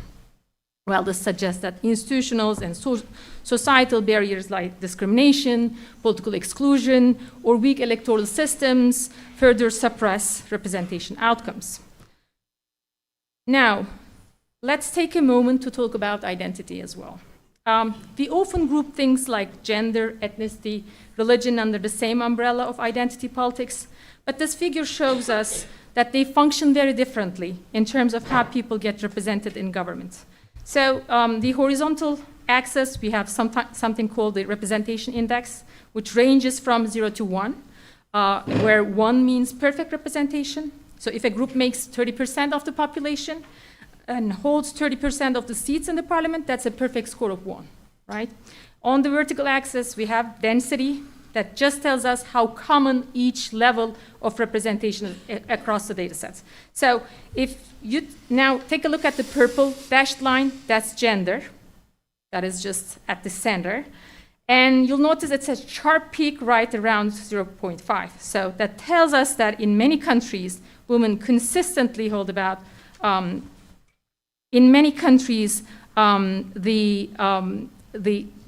in most legislatures, we see that there's a domination by men. So there's a sharp spike around 50% mark, meaning men occupy nearly all the seats, while women are still underrepresented. So, and the curve for gender doesn't have the same long tail because men and women each make up half of the population, right?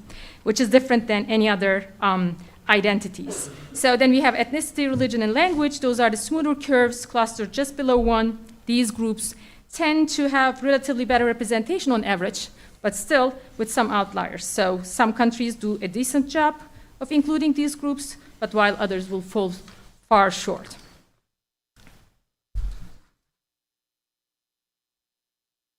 And if we finally look at the orange line, that is intersectionality, or the representation of women within ethnic minority groups, that curve is much flatter and spread out, which tells us that there's a lower average and more variation.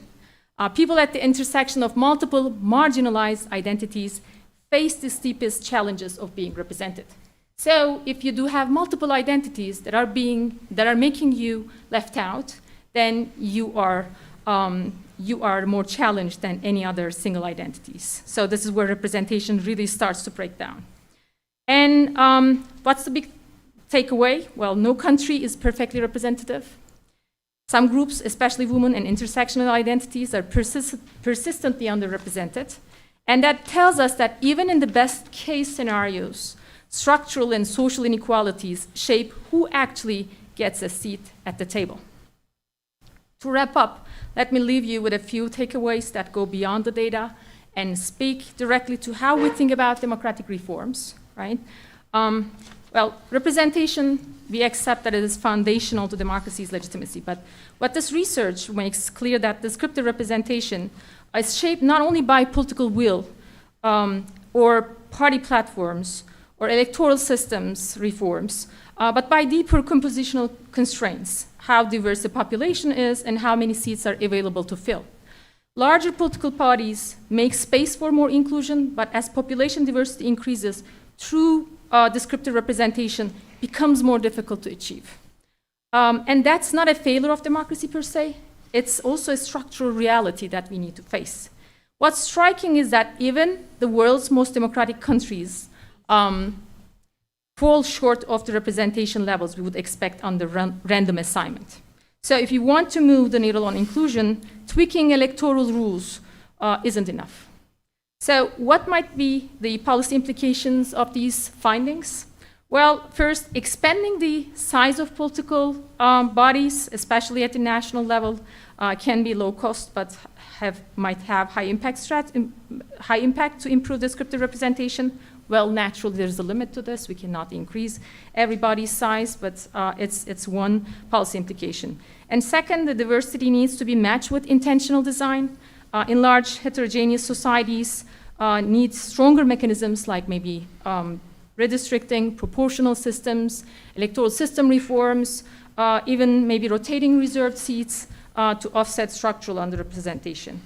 And third, we should move away from one-size-fits-all reforms. In smaller, more homogeneous countries, institutional tweaks may go a long way, but in larger and more diverse ones, we have to address the underlying composition of the system itself. So we can now talk about one-size-fits-all mechanisms. So ultimately, with this work, we are challenged to rethink what representation means in practice and to design institutions that reflect not just the ideals of democracy, but the realities of who we are. Because if democracy is to thrive, it must look like the people it serves, right? Thank you for listening. I look forward to hearing your thoughts in the discussion.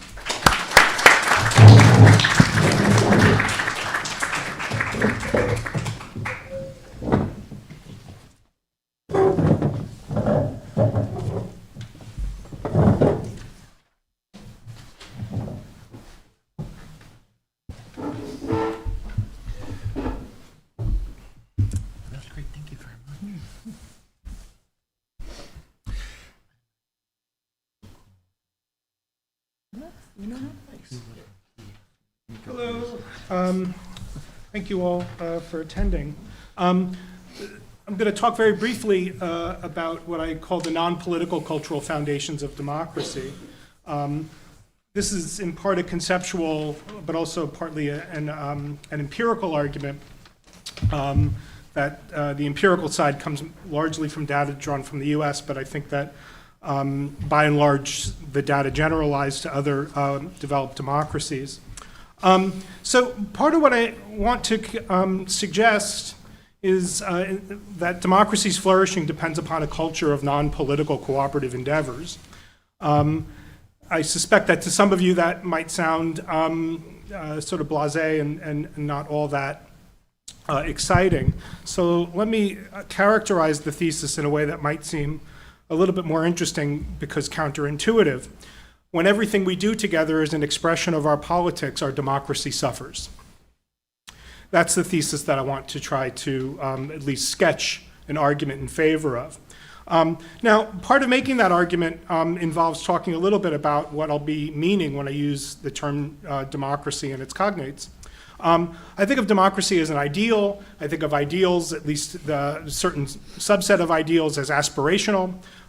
So I want to suggest that the democratic ideal is the aspiration to perfect a self-governing society of citizens who regard and treat one another as equals, even though they disagree about really important political matters.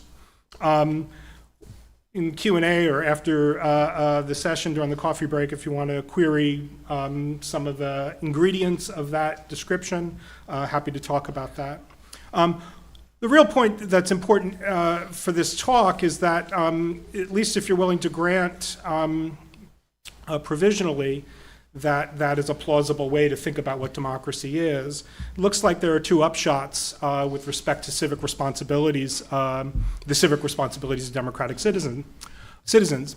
And we could think of these two responsibilities as sort of, one has a vertical aspect, the other has a horizontal aspect. On the one hand, citizens have to take responsibility for their politics. They are the co-authors wielding a trifling, but nonetheless a trifling amount of power that plays a role in determining how coercive force will be exercised by their government.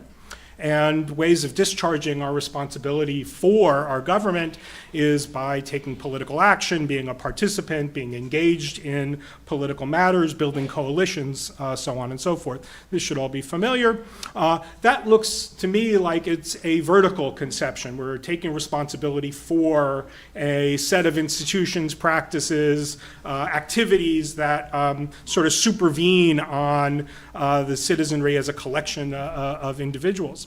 But understanding democracy as a matter of regarding one another as equals also implicates this, what I would think of as a more horizontal version of our civic responsibility, which is that we have a responsibility to our fellow citizens. That is to say that as we are discharging the vertical responsibility, the holding government to account, the trying to shape policy, the trying to make the world that is governed by our political institutions more just as we best can understand justice, we also have the responsibility to recognize the political equality of our fellow citizens. What that means is that democratic citizens have a civic responsibility to treat one another in ways that acknowledge the fact not merely that their fellow citizens get an equal say, but that they're entitled to an equal say. Now that pair of responsibilities is demanding, even under very favorable democratic conditions. Part of what makes it demanding, though, is often overlooked in the normative democratic theory literature, which is that these two responsibilities don't always play well together.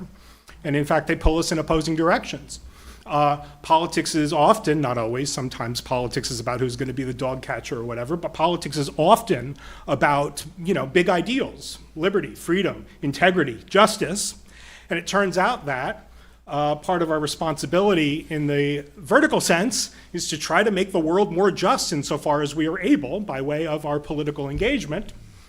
However, part of what it is to be a member in a society of equals is to recognize that other people get to make up their own minds about important things, for better or worse.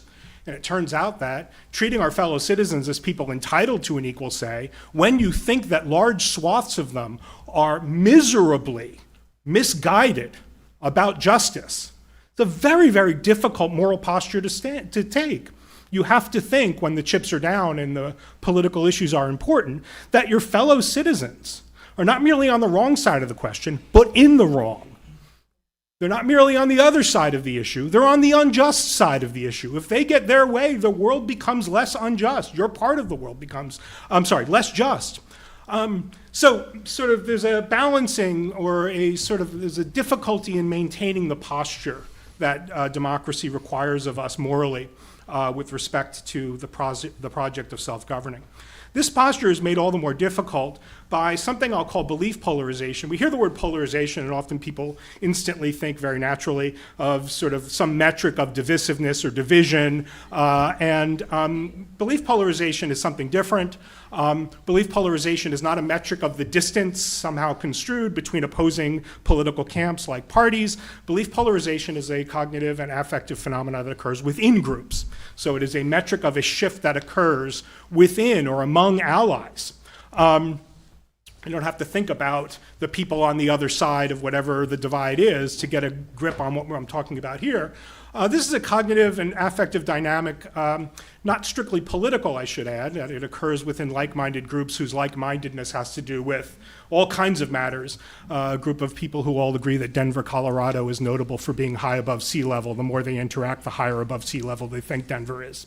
So it's not even about, so it could be about banal matters of fact. It's a deep-rooted sort of cognitive dynamic. Its interaction with like-minded others turns us into more extreme versions of ourselves. If this were strictly philosophy talk, I would talk about 3 different metrics of extremity. We're not going to go into it. I'm happy to talk about this phenomenon. I can talk about it a long time. Obviously, there's lots of philosophy to be done here for an epistemologist like me about epistemic control over our own beliefs and whatnot, but that's not the point today. The point today that I want to draw attention to, at least, is that in belief polarization, 3 things occur. To us, this is not about fouled relations between us and our opponents. This is about a fouled dynamic within our own cognitive and affective inventory. Our more extreme selves are more insular. That is, the more extreme we get in our commitments, the more groupish we become. The more groupish we become, the more interested we are in distancing ourselves to anyone who's not a member of our group. Insularity also involves the adoption of escalating negative affect towards those who are perceived to be outgroup members, whether they are outgroup members or not. If they're perceived to be outgroup members, we grow more distrustful of them, more disgusted by them in certain empirical contexts, more apt to interrupt them when they speak, more ready to dismiss the things that they say as the products of some incompetence or derangement on their part. Moreover, our more insular selves are more conformist. That is, belief-polarized groups become more homogeneous around an expanding range of behaviors and practices. They start wearing the same color hats and doing the same handshakes and even pronouncing words the same way. A pretty good indicator in the United States of somebody's political valence is how they pronounce the name of the country that is spelled IRAQ. And I don't even have to tell you the partisan divide between Iraq and Iraq. You know who says Iraq. Okay, good. Those sort of conformity behaviors are ways of signaling to your allies that you are an ally without having to get into it with them. Right. Okay, good. They're cheap and dirty heuristics. Moreover, our more conformist groups, and this seems to me to sort of not be news, our conformist groups are hierarchical. The more the group becomes interested in policing the boundary between who's the in-group and who's the out-group, the more similar behaviors become markers of being a member of the in-group so that you can signal to people cheaply that you are a member of the in-group. And the more that border, that boundary between the in-group and the out-group becomes salient, the more the in-group depends upon a relatively small number of tastemakers and standard setters to establish the credentials that have to be shown to count as an ally. Note, more conformist groups are more hierarchical, which also means that they're less internally democratic. Okay, good. Now, all of this is to suggest that belief polarization, this sort of mixture of cognitive and affective dynamics, undermines the democratic ideal. In belief polarization, as we become more insular, conformist, and hierarchical, we also become less able to recognize the grounds upon which anyone who's not a member of our group could possibly be entitled to an equal say.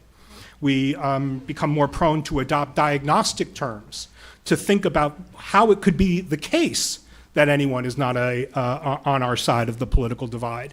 We think about derangement and wackos and lunatics and all of the words that get used by our president and others to describe anyone who's not just like him or them, constantly in this diagnostic mode of impugning their cognitive capacities. Right? They're not just wrong, they're wrong because they're depraved. Good.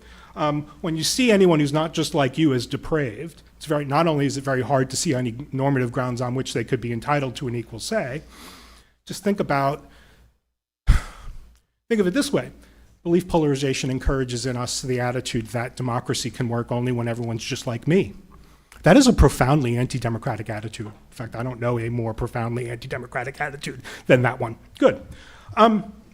Now, all of this is made worse by an accompanying phenomenon that I'll call political saturation. Those of you who are familiar with the old story in the Bill Bishop book, The Big Sort, be assured some of those dynamics described in the Bishop book have been exacerbated. So a common account among people in my line of work and in the line of work of a lot of people here, or even just political theorists more broadly speaking, is worried about social media spaces as filter bubbles and echo chambers and all that evocative language that owes largely to Cass Sunstein. And all that is true. There are democratic dysfunctions that seem to sort of breed, especially prolifically, in online spaces where we can control our interactions and curate our feeds. It turns out that the physical environments that you inhabit in our day-to-day lives are organized in roughly the same way. That is that the algorithms are really just a reflection of our social worlds. As the United States over the past 30 years has become more diverse along a range of very encouraging metrics, the everyday spaces you and I inhabit in our day-to-day lives have become more politically homogeneous. And so things like, not only like do you drive a hybrid or a pickup truck, but how much time you spend in a local park, Not only obvious things like where do you get your news, but how many maps you have in your home positively or negatively correlate with voting patterns. By the way, the more maps, the more likely you are to vote liberal. The more clocks, the more likely you are to be conservative voter. And so it looks as if our physical environments, insofar as we are able to construct them, and the fact that we have as a society, our latitude over our physical environments and their construction has grown significantly and defaulted to the individual in ways that my parents, even my mother right now, can't fathom. That, what we've done is we've made our social worlds in our own image. And if belief polarization is this dysfunctional cognitive and affective dynamic that occurs when we surround ourselves with people just like us, it looks as if the problem of navigating these two sort of responsibilities of democratic citizenship, because they're potentially in conflict, looks like we've built the world to instigate that conflict. Now, what I want to suggest to you then is that given where we're at, and note, there's a very attractive, prescriptive mode of reasoning that, despite its attractiveness, we ought to avoid. Prescriptive theorists of society and democracy in particular, like to think that we identify a dysfunction, we figure out what could have been done to avert it, and then we figure out ways to get people to do the thing they should have been doing all along. That's a fallacy. Sir, I'm sorry to hear. I'm sorry to tell you that you have heart disease. Had you been a jogger for the past 3 years, you wouldn't have heart disease now. You should not start jogging now, right? That is, okay, good. Sometimes the preventative is not really a guide to the ameliorative or the curative or the remedial aspect, right? Okay, good. So I want to suggest that managing this, and note, I'm not saying fixing it, because these dynamics just emerge out of the democratic practices themselves. These are dysfunctions that emerge because people are doing roughly the things they should be doing, right? We got to take responsibility for our politics, so you got to build coalitions. You got to work with people who are like-minded. There's no way out of this. There's just a way to manage it. And I want to suggest that the way that we manage it is to do something and to think a little bit differently. Managing it can't be just to do more of what we're inclined to do, but better. So to this extent, the old Jane Addams, John Dewey adage, the cure for the ills of democracy is always more democracy, is just false. Sorry, I love them too. Okay, I want to suggest that the management strategy might have to be fought on many different fronts, but one of them is to find non-political cooperative endeavors. That is, collaborative activities in which we're not suppressing our political differences, we're not adopting some gag rule like we are around the Thanksgiving table, but rather engaging in collaborative activities where politics is just beside the point, where you don't know the political identities and priorities of the people who are your fellow participants. Now I can tell, I've given this kind of talk a lot of times. I can see on the faces of many people the struggle to imagine what that could look like. That's a symptom of the problem. That you can't imagine this is part of the dysfunction. One way to start exercising your imagination about this is to ask a question that I don't think we ask enough as enthusiasts about democracy. What's it for? You can do a lot of work in democratic theory and never see this question raised explicitly. But you can see it's answered very directly often in work among democratic theorists and democratic practitioners. Their answer is, democracy's for more democracy.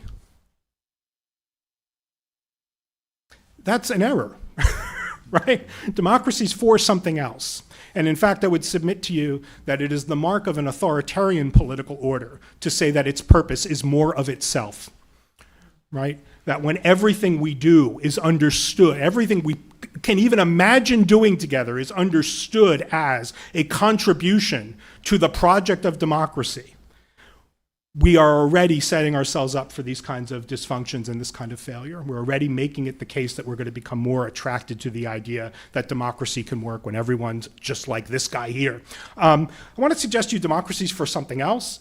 Democracies, when democracies run well, democracies are instruments, they are ways of life, they are political orders that aim at creating a social and political arrangement by which people can devote their lives, or at least large parts of their lives, not their entirety of their lives, which people can devote large parts of their lives to projects and valuable pursuits that are not political at all. Loving your children, making art, teaching people important things that they need to know. These are all things that have their value, and part of their value is legible from within the democratic project, to be sure, but to understand the entirety of their value in terms of that contribution to democracy, I think, is to denature the value. Part of their value has to do with the contribution they make to modes of human flourishing that, although they have political preconditions, and although there are elements of those modes of human flourishing that make contributions, positively speaking, to a decent political order, to understand those modes of value strictly in terms of politics is to denature them and is to lose the point. Thank you.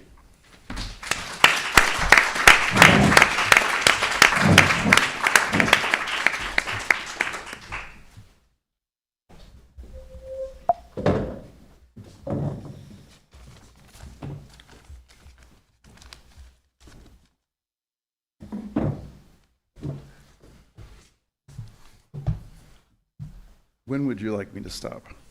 In like 15 minutes? Okay. I like very much the story that someone asked Woodrow Wilson, how long does it take you to write a speech? And he said, well, if it's a 10-minute speech, it takes me all of 2 weeks. And if it's a 30-minute speech, I can do it in a week. And if you got 4 hours, I'm ready now. So we'll see if I can keep it to 15 minutes. I want to start by disassociating myself from your introduction. My father was a politician. He was the governor of Colorado for 12 years. He was the head of the Democratic National Committee under Bill Clinton. And he taught me that the key to success in life is to manage expectations. So I am not going to solve the problem of democracy today. They're going to have to give these people their money back. Yeah, right. If that was what you came for, you're going to be disappointed. I will have failed.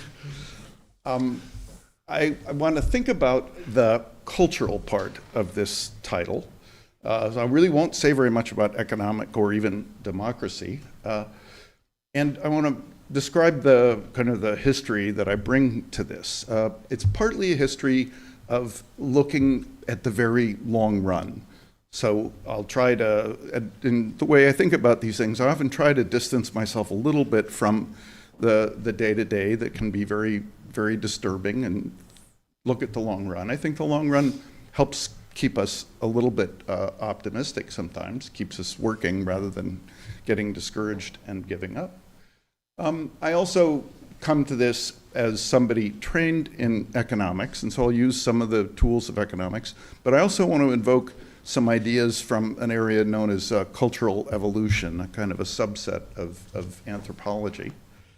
I have a friend, Jonathan Haidt, who many of you may know of, who makes fun of me for being a systematizer. I like abstractions, like economists do and the cultural anthropologists do.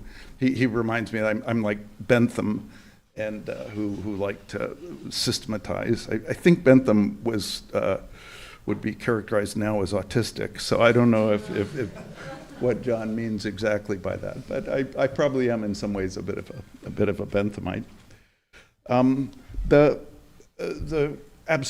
let me just say, like, these abstractions are intermediate products. I'm not a follower of Plato. I don't believe in the existence of abstractions. They're just tools that we use.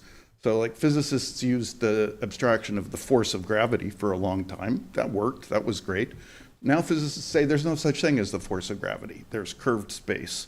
And everybody goes, yeah, okay, right, we can think of it that way too, and that's more helpful. So these abstractions can change, and they're just tools. And it's the messy reality that Jonathan Haidt is always trying to remind me of. But you go back and forth between refining your abstractions and thinking about the messy reality.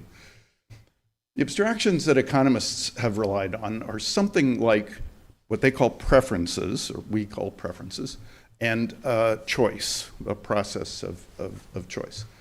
I think the terminology here is important, and I'd like to try and encourage everybody to think instead of thinking as an activity and then feeling. And I think there's a difference between thinking and feeling, and I think, by the way, it bears on this question of what is it that's intrinsically human, which is the feeling side of thinking. So the assumption that economists made about feelings is basically that they never change. They're given to us by, say, biology. We have a feeling that, oh, like sugar tastes good, and so we consume sugar, despite the fact that it's sometimes bad for us. And the economists want to focus on the thinking part of choices. The cultural anthropologists are interesting because they think about the accumulation of cultural traits over time. That could be something just instrumental, like what's the word for this thing? So the language could be part of culture. But I think it's important to think also that feelings can evolve over time and can evolve through our interactions with other people.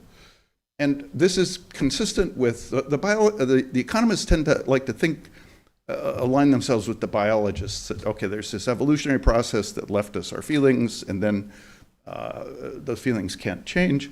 But if you actually look at the evolutionary process for humans, it's actually like the process for rats, because we're both omnivores. So we have a preference for food that involves a certain amount of taste for trying new things. We also have a mechanism whereby if we eat something and then vomit, we permanently dislike the taste of this thing. It's nausea-induced food aversions. So rats have this, people have this, and it's a good example of a change in our feelings that is kind of impervious to conscious thought. It's like, I know it was the flu that made me throw up after I ate the sauce béarnaise, but I now find the taste of béarnaise sauce revolting because I can't change this underlying mechanism that changed my feelings. And I kind of miss enjoying sauce béarnaise, but that's the way it is. So our evolutionary past can be completely consistent with feelings that change based on our experience. And if you look in rats, you can also see a mechanism whereby if you condition through nausea aversion a bunch of adult rats to not eat some food that you put in the pen with them, so don't eat chow A and go eat chow B, rat pups will look around and realize, oh, there's a reason nobody's eating chow A, and so they'll just go eat chow B. So that it would make perfect sense for our feelings that can guide us about what to eat to be influenced by the behavior of others and what we infer about the feelings of others, and for that possibly to operate at a level which is completely invulnerable, or at least opaque, to conscious thought. Now, I think this is the basis for the question that Nicholas outlined, or at least the framework that Nicholas outlined, which is that if we think of either norms or values, I think you said values, right? And I think the choice of terms here may be important, and I've gone back and forth. But if we think of norms or values as a summary of some accumulated feelings that we have, then you can start to think about a world in which the norms or values are the things that accumulate culturally over time, and that those then become the foundation for the way we act. And we may have the ability through like scientific reasoning to understand the dynamics of those norms, and maybe even make changes that will guide norms in particular ways. even though at the individual level, we may be stuck with the circumstances of, like the nausea effect of sauce béarnaise. So we may be able to change norms through conscious study and understanding and collective decision, even though they're kind of hard just through introspection to change. So I tend to use norms instead of values, partly because I think it helps in these conversations to turn down the stakes. But I'm open to either interpretation. But when I want to give people illustrations of differences in norms, one of the ones I like to use is norms about pedestrian behavior. If you're in Vienna and it's 3 o'clock in the morning, there's not a car on the road, and the light says don't walk. If you start to walk, the grandmother who's there will scold you. Don't walk! The sign says don't walk. In New York, they'll scold you if you get in the way and stop them from walking because there's a space, even though the sign says don't walk. I was aware of this when I moved from California to New York because I wanted to scold people and say, wait, it says don't walk. You shouldn't be walking. Now, my thoughts were well enough developed to say, Paul, keep your mouth shut. There are more of them than there are of you. You're a newcomer here. But part of what was interesting was that moralistic urge that I felt. I could tell it went away within about 6 weeks. By then, it was just cool. Yeah, of course, everybody, that's what everybody does. So some of these things may actually be fairly plastic, unlike, say, the nausea aversion, but yet they persist because we stay in groups where we reinforce the prevailing norms. So our sense that these are unchanging and very persistent, I think, could spring from the fact that our norms are basically conformist. So in the language of the evolutionary culture people, it's horizontal transmission where most of the action is, not vertical transmission from parents to children. It's peers influencing peers.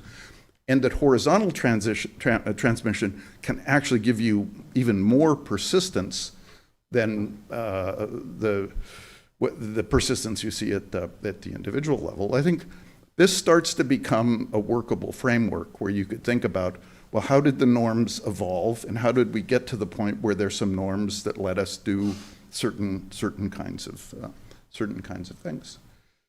So I guess what I'm trying to argue for is a continued pursuit along these lines of academic inquiry, so we really understand what is possible for us to change as our norms. What ways might we change our norms collectively to achieve something which is beneficial? Other than, I agree with it, it's not like the norms or democracy that matters for its own sake. It's like, really, what do they let us achieve in terms of the quality of life? So I want to make a plea for continued academic, intellectual inquiry into these questions, and set it in a frame where there's some basis for some optimism. There's a book by Norbert Elias called The Civilizing Process, which points to some trends that are really kind of remarkable and encouraging. One that I wish I knew more about is the trend towards being more aware of the pain that's suffered by other creatures that have some degree of sentience, who have feelings just like we have feelings in ways that these AI systems don't. Under Louis XIV, there used to be public burnings, bonfires where they would throw live cats into the fire, and people would watch as entertainment the burning of the cats. I mean, this horrifies us. I think in 100 years, people will look back and say, do you realize what they did to pigs with, factory farming? I mean, these people were animals. So I think that this trend will probably continue. I think it's also a kind of there's a directionality to it. There's a sense of improvement somehow in our awareness of these things. Attitudes towards women have also, I mean, despite the, or about differences between men and women and just feelings about differences between men and women, these things have evolved over time in, I think, a more equal, better direction. We have a long way to go, but there's some reason to hope that even if there are ups and downs, that could continue as well. But I wish we knew more about what's driving those and what could we do to encourage more movement in that direction. Let me just close by saying that I had this part of my career where I suggested this idea of a charter city. What if you created an entirely new city? Part of the motivation for that I haven't tried to hide, but I think nobody seems to understand, is that this was actually an attempt on my part to think about to do a thought experiment. Suppose I wanted to take all the people of New York and convert them into norms about pedestrian behavior that were like those in Vienna. I mean, I'm not even sure that would be efficiency enhancing. The great thing about the pedestrian thing is that you don't know which is better. The norm in Vienna probably leads to fewer accidents, but the New York norm probably leads to more people saving some time. So who knows which would really be better to live in. But suppose you wanted to convert one to the other. My sense is that changing these norms in place is impossible because of this, almost impossible because of this conformist tendency, and because of something I think we should understand much better, which is the risk of a backlash if you try to enforce behavior which is counter to norms. Instead of sometimes enforcing behavior might encourage people to support that behavior, but I think sometimes it actually produces a backlash where you entrench the opposition to that type of behavior. Giuliani actually tried to get the police to ticket people for jaywalking. People told him, this is going to be a disaster. And I think the police department did it for 2 days and then they just backed off because it was a total disaster in terms of the backlash. But the way I think you might be able to change norms in a group like that is start a brand new city. And you say, this is going to be the city where the norms are X. You can take your choice. Then initially you attract a bunch of people who have norms. There may be the deviants in some other place who don't agree with the existing norms in that place, but who like X. So they become the founding population in the new place. If those norms, and suppose let's contrast not just pedestrian behavior, but something like norms about paying tax. I want to live in a place where actually people think it's good to pay taxes, and I want to move away from a place where everybody thinks, you know, you're an idiot if you actually pay your taxes. I actually think you're an idiot if you pay your taxes. I'd still rather live in a place where there's a government that has revenue and can provide schools and, you know, courts and so forth. So you attract a set of people who believe in paying taxes.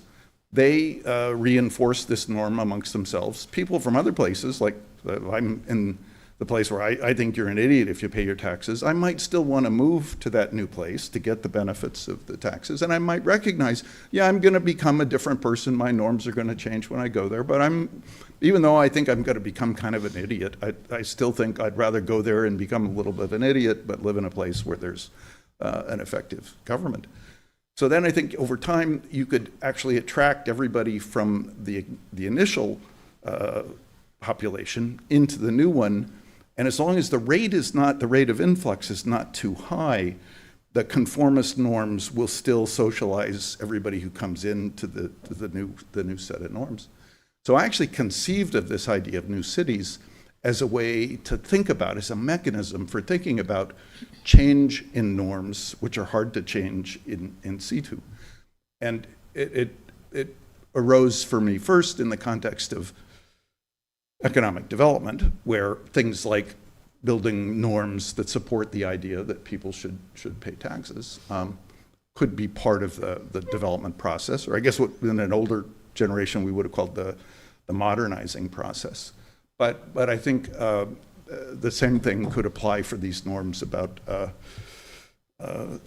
us and them, and the norms that undergird our political foundations. So I think there's room for long-run optimism, reason for us to stay at our desks to do our work, to try and understand these mechanisms better, and that we can conceivably think about mechanisms like migration into like selected environments where there are some differences in norms, and where we could actually engineer and encourage the development of norms in the direction of kind of deep human progress. And I don't think at some very fundamental level we would really disagree that much about what constitutes deep progress. We just don't quite know how to get there. So I think pursuing progress through a better understanding of norms and how they hinder us sometimes, how they help us other times, I think this is a valid course of study, and that at some point that will transition into the kind of prescriptions that we heard about how to improve things, perhaps, locally in situ. But even if we don't have that many sharp prescriptions at the beginning, I think we want to pursue the understanding of the fundamental mechanisms, because ultimately we'll figure out ways to use them for good. Thank you.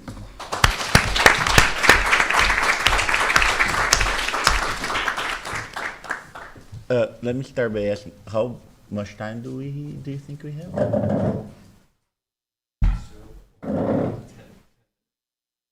Okay, so I won't say much. I will say that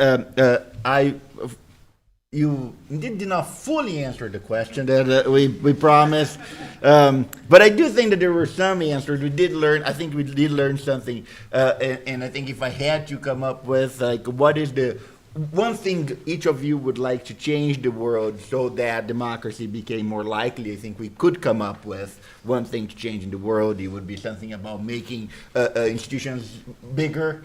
It would be something about making people engage in this cross-political cultural endeavors or changing some of their norms. So it was not, we won't be giving our money back because we did deliver on something. So I will open up for questions, and if you have thoughts and questions, Brent first, and then I'll come. This is a terrific panel, very thought-provoking. So I'm just going to hand this to you really quickly. Thanks very much. Yeah. So I have a question that was inspired by Robert's talk, but is really open very much to all of you. But the comment that when everything we do together is an expression of our politics, democracy suffers, right? And the attention to political saturation. Got me thinking that on the one hand, right, that there's too much insularity, which you were describing, right, in our politics. That seems pretty uncontroversial. But I wondered about something else that seemed to be lurking in the background, has lurked in the background of some of the other presentations at the conference so far, which is really an old idea in comparative politics that too much participation is a bad thing. I think of Almond and Verba's classic kind of, a good civic culture includes a healthy mix of participant and passive citizens, or Huntington's classic concerns that too much political participation is a recipe for overwhelming the political system, descent into political chaos, even violence, some of the things we've been talking about, right? So I wanted some help kind of situating the arguments that you're making vis-a-vis that, right? And I think this contrasts potentially with the upshot of Erzin's talk, right, which seems to be calling for more people and more different kinds of people to feel passionately enough about politics, to live and breathe politics enough to kind of break through the gauntlet and into your data set as political representatives. So your thoughts on that? Thanks. Is it okay if I... Yeah. Okay. I think the problem, at least as I see it, is slightly different. It's the proliferation of sites of participation that I think is the problem, where it's I happen to be a deliberative, participatory, agonistic Democrat. I think that politics is about reason giving and arguing and getting heated and contesting and challenging. So I think that more participation in democratic politics is a good thing. I think that where things get dysfunctional is when we're encouraged to think that everything we do together is an act of democratic participation. Carrying a tote bag that says values matter or talk politics to me. By the way, MSNBC used to sell tote bags that had those messages on them. At the time of the 2016 election, there was no way to buy a Breitbart tote bag or an InfoWars tote bag. Tote bags skew heavily liberal, right? The clearest, by the way, one of the clearest indicators of how you voted in that election is how close you live to a Whole Foods. But anyhow, so, it's that more and more of what we do together is now coded as political participation. And I think that that has got dispersion effects, that, the number of people the number of people after the last election who told me they didn't vote, but they were retweeting, Beyonce like every day or whatever. So it's sort of channeling efforts in these more salient to particular friend group and peer group ways that might otherwise be channeled into activities that actually matter politically. I think that's a problem, but I just also think that let me put it this way. Our political categories now, I think Liliana Mason is right, our political categories now, right, left, conservative, progressive, liberal, whatever, these are these are better understood as just the names of certain lifestyles and have very little connection to actual political policy commitments. And I think that's bad for democracy. Does that help? Let me answer it by shifting it to a slightly different domain. Think about healthcare. I would argue that the best system is one where you have a division of labor, and there are people who specialize in helping you stay healthy, and therefore, as a patient, you defer to the people who have expertise, and you don't try to become like an active participant in the discussions about what are the best ways to stay healthy. So in that sense, I think too much participation is dysfunctional. I mention this because I think one of the factors that's contributing to our current distress is that experts generally have lost a lot of credibility. And there are many things that have contributed to that, but I think some of it has been mistakes by the experts. I think some of the mistakes we made during COVID are substantially contributing to the dysfunction that we're suffering now. And I worry that there's a broader kind of set of trends right now that could really undermine the whole culture of trust that has built up in science as a kind of an activity that leads to statements that are correct. I think there's a lot at risk there, and that we may be closer to losing the kind of the system of science that we've had for a few centuries. And this really would be, even for a long-run guy like me, this would be a huge, huge setback.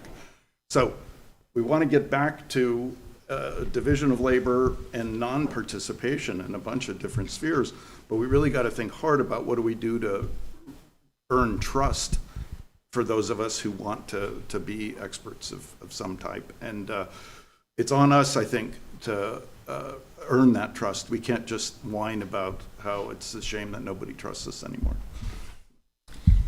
Thank you for the question. So I think I would just, well, although I talked about policy implications, I'm not trying to really call for more participation, but I'm trying to show that when we try to understand underrepresentation or why certain policymaking is not meeting the expectation of certain parts of the citizenship, we need to be aware of certain compositional factors. And if you are trying to just understand descriptive representation, and if we limit our analysis to only institutional factors like doing reforms and everything, then we are limited, and we need to be aware of this.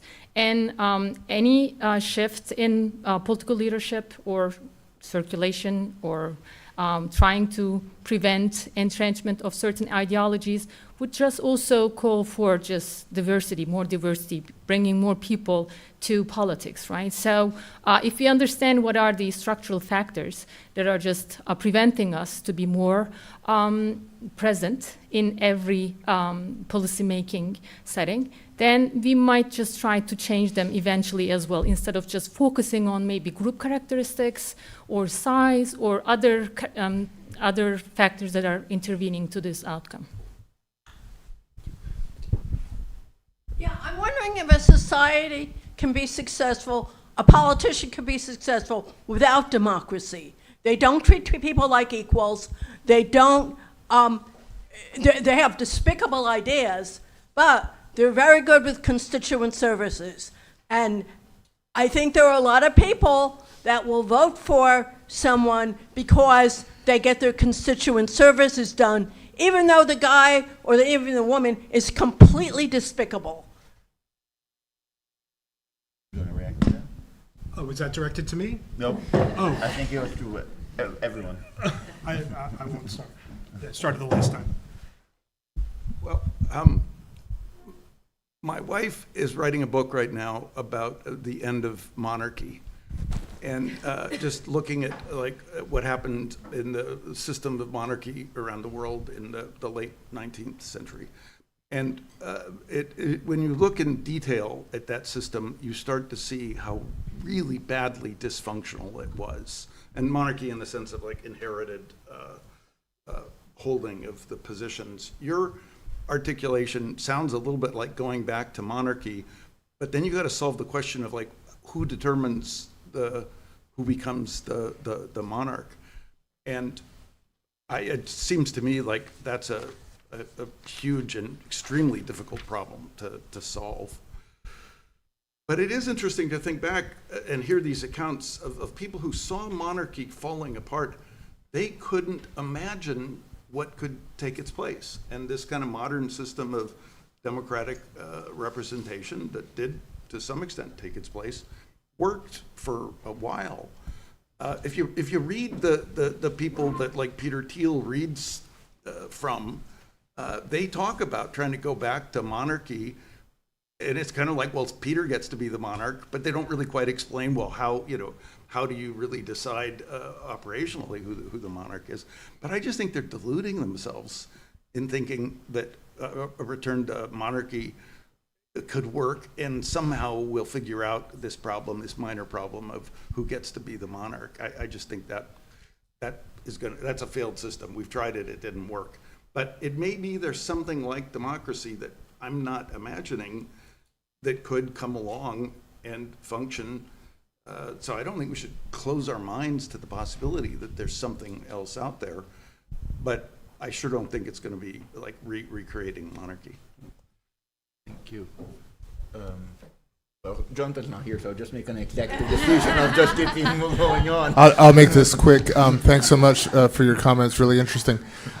Just curious how much your research makes any distinction between sort of thoughts about in-group, out-group based on policy preferences versus belief in our system and what should or shouldn't be the direction that we go. You know, I have certainly noticed many who used to think George W. Bush, for example, was, you know, the worst president ever and couldn't imagine ever voting for him, where now they would gladly embrace George W. Bush and the entire administration and say, I'll take him for 8 years versus 1 year of Trump, because the stakes have changed and the focus is not as much about policy. You know, so obviously there's policy, but a little bit more about concerns about what the current administration believes about our democracy, our systems, rule of law, and so forth. But, you know, kind of wondering, do you make any distinctions between that and what people's fears are? You take it. This is maybe, is this directed to? Okay, yeah. Yeah, the American electorate, when you ask them about sort of nuts and bolts questions with respect to policy, that are fundamental to different conceptions of the purposes of government. And when you ask them questions about the purposes of government, the American electorate is no more divided than it was in 1992. It's divided. Some of the divisions are severe. Those divisions have maintained sort of relatively steady for 30 plus years. What has escalated is cross-partisan animosity. What's interesting about the dynamic that I was pointing to is that it explains the escalation of cross-partisan animosity in the absence of any underlying sort of material stakes, right? People care. So again, to go back to something I said earlier, I think Liliana Mason is correct. I think that our political divide has actually very little to do with what we political theorists think of as politics in the narrow material realist sense. It's not about who gets what, when, and where. It's about identities. It turns out that some of the attitudes that go along with partisan identity in the United States don't break down in the way that you think that they might. More liberals than conservatives responded positively right before the election to the statement, the country would be better off if large numbers of the other side's voters simply died.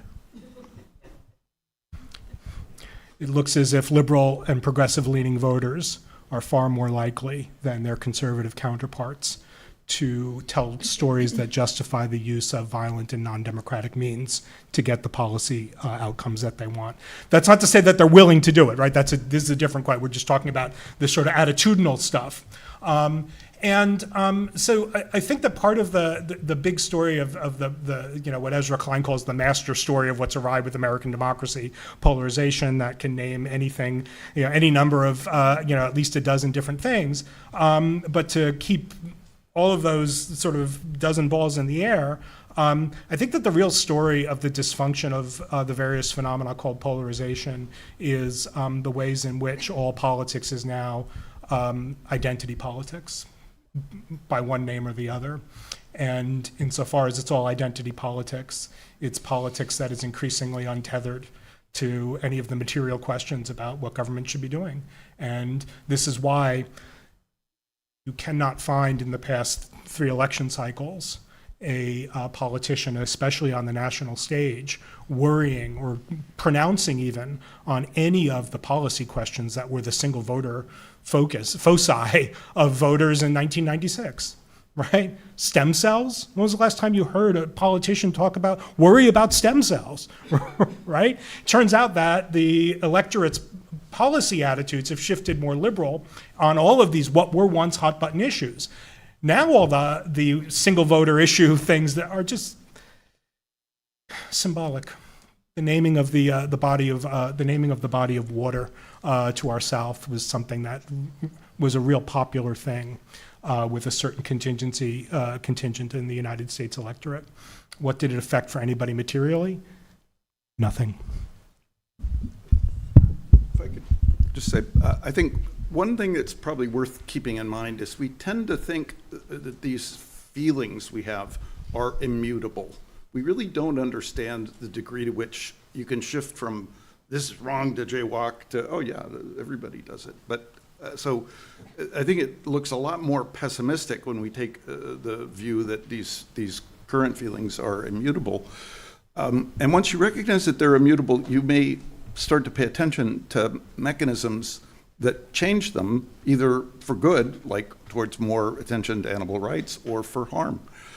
I think it should be a question on the table whether the use of algorithms, which encouraged essentially forms of like hate speech to increase engagement, to maximize advertising revenue, have actually changed feelings of kind of hate for other people, and whether we ought to actually ban business models that rely on things like encouraging hate. Thank you very much. I'm going to apologize to those of you who had more questions. I know there were more, but I already got death stare looks from people outside of the room. So I am going to end this and move us to the next one. Thank you very much, and thank you very much. Yeah.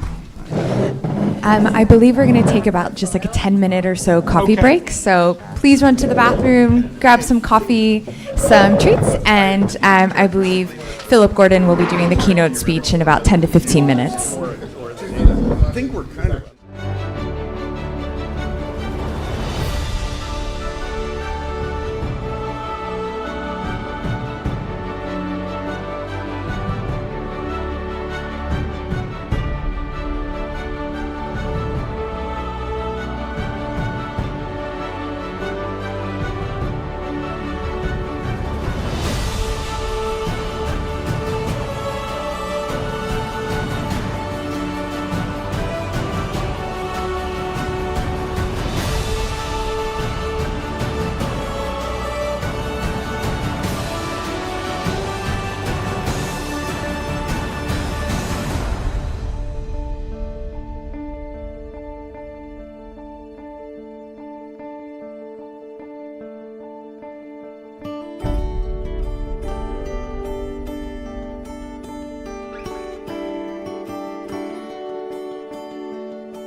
So welcome back.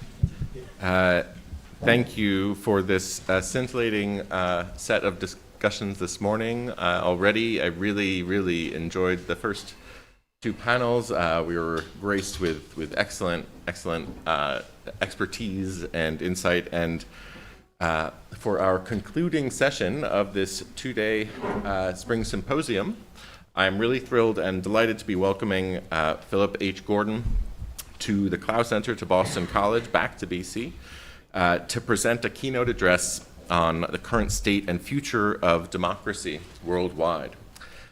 Dr. Gordon is an American diplomat, public servant, and international relations scholar who has served in multiple administrations. He's also a prolific author of incisive books on American foreign policy. Most recently, he served in the Biden administration as assistant to the president and national security advisor to the vice president of the United States, Kamala Harris. As part of the Biden administration's diplomatic efforts, for example, just last summer, he took a high-profile trip to Israel and the West Bank, where he met with the Israeli president and the Palestinian Authority president. But that's really just one day in the life of this extraordinarily accomplished public servant who has had days like that for a decade or more.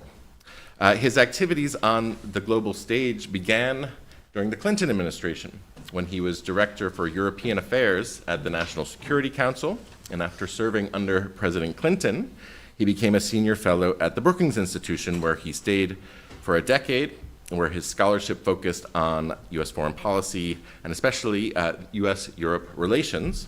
That is where I had the good fortune to work under him at the Center on the U.S. and Europe that he established, and which is still running strong.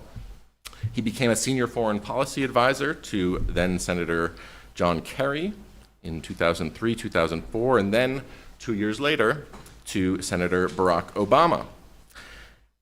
And following the successful election of President Obama, Dr. Gordon transitioned to the position of Assistant Secretary of State for European and Eurasian Affairs, which he held for the duration of President Obama's first term. Following that, he served as Special Assistant to the President and the White House Coordinator for the Middle East, North Africa, and the Persian Gulf region from 2013 to 2015. And in this role, he was the most senior Obama White House official focused on the greater Middle East, working closely with the President, the Secretary of State, John Kerry, and National Security Advisor, Susan Rice.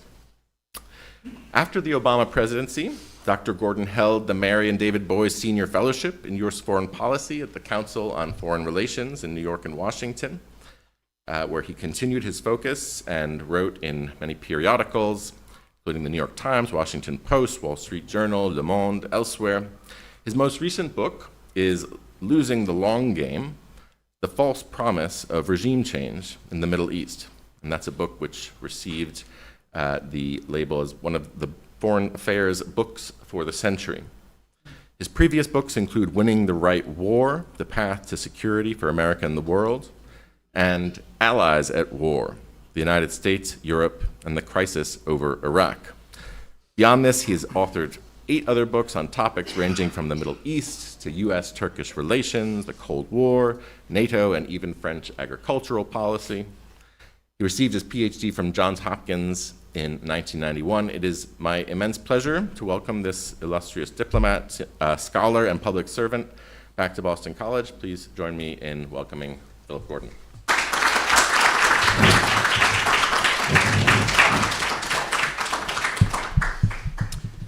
Thanks, Jonathan, and good morning, everybody. Appreciate your giving up a nice Saturday morning for this, but I do think it is an important topic. The topic that I was asked to speak about is the current state of democracy worldwide, the current and future state of democracy worldwide. And I want to start with a sort of reverse State of the Union thing and just assert that the state of democracy worldwide is not strong.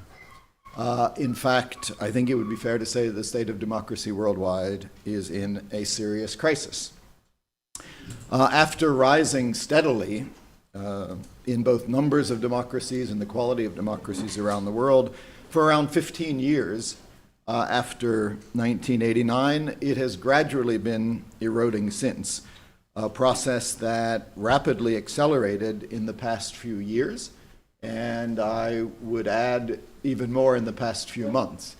The final chapter is not yet written, but I'm tempted to think of the Hemingway Sun Also Rises quip about bankruptcy, that it came gradually and then suddenly.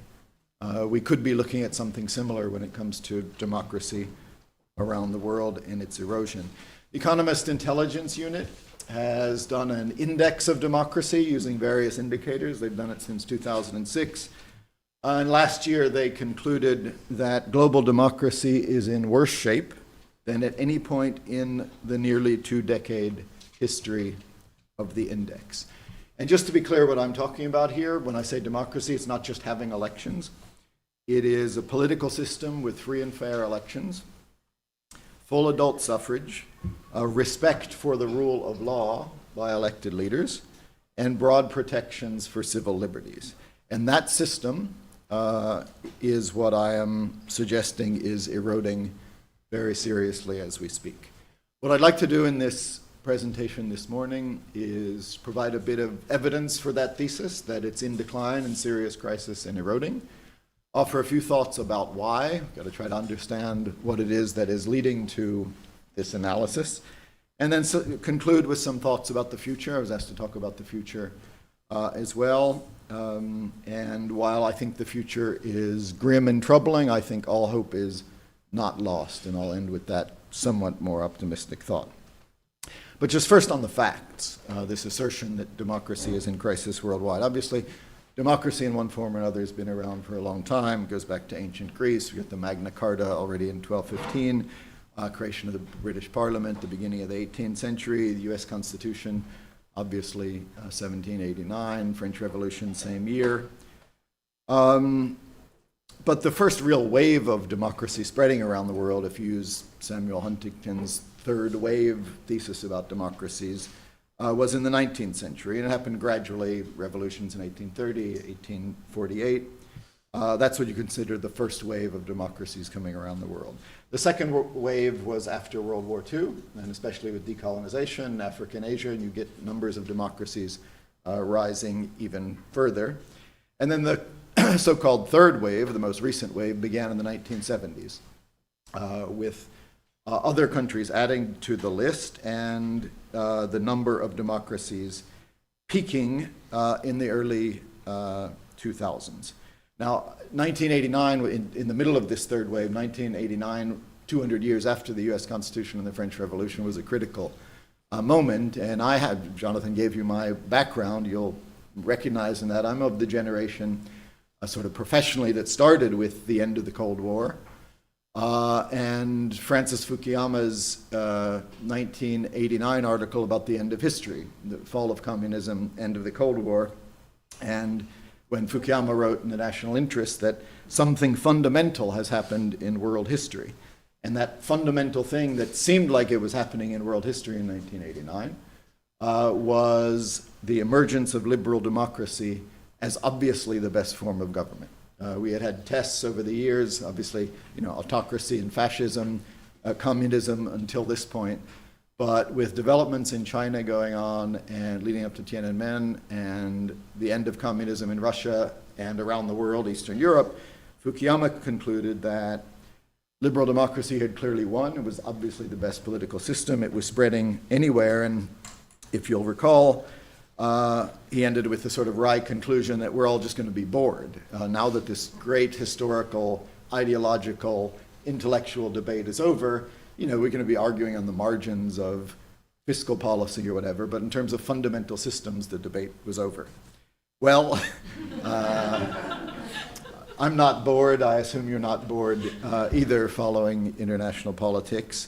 And that conclusion, which just seemed so obvious at the time, that liberal democracy was clearly superior to any of the alternatives, is certainly not the view of many people around the world. And as I started by saying, we seem to be in a trend now towards, if not autocracy, at least illiberal democracy, but certainly not liberal democracy. And Fukuyama's point about being bored was obviously tongue-in-cheek, but it was a serious thought and hard to argue with at the time. Democracy did spread after 1989. Russia gave it a shot. The countries of Eastern Europe all became democratic, but also in Latin America, Asia, and Africa, the number of democracies rose. According to Freedom House, which also tracks these things, in 1974, there were approximately 35, only 35 electoral democracies, still in 74, and the beginning of this third wave begins. By 1989, it had doubled to 69, and then by the mid-2000s, there were over 110 democracies. The majority of countries in the world, in one way or another, were democracies. Around 2006, if you're charting it in terms of numbers, is when it starts to go down. And since then, it looks a little bit like the recent stock market. After a gradual, very significant rise, it starts going in the other direction. It seemed, you mentioned, Jonathan, my book in the early 2000s when we were together at Brookings on the Iraq War and the Bush administration, and if you'll recall, that became, spreading democracy became the Bush administration's main thing. And ironically, that's when it starts to go down again after, in the second Bush term, 2006, we see the number start to retreat. According still to Freedom House, it has now been 18 straight years where more countries are losing freedom rather than gaining freedom. In the previous years, you had more and more gaining.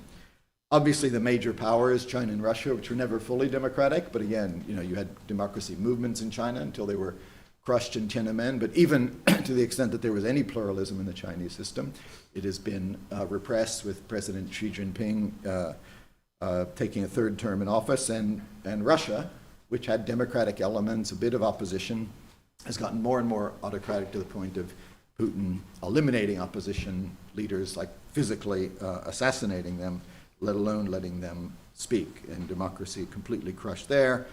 Other places around the world that had never been democratic, the Irans, North Koreas, and Pakistans of the world.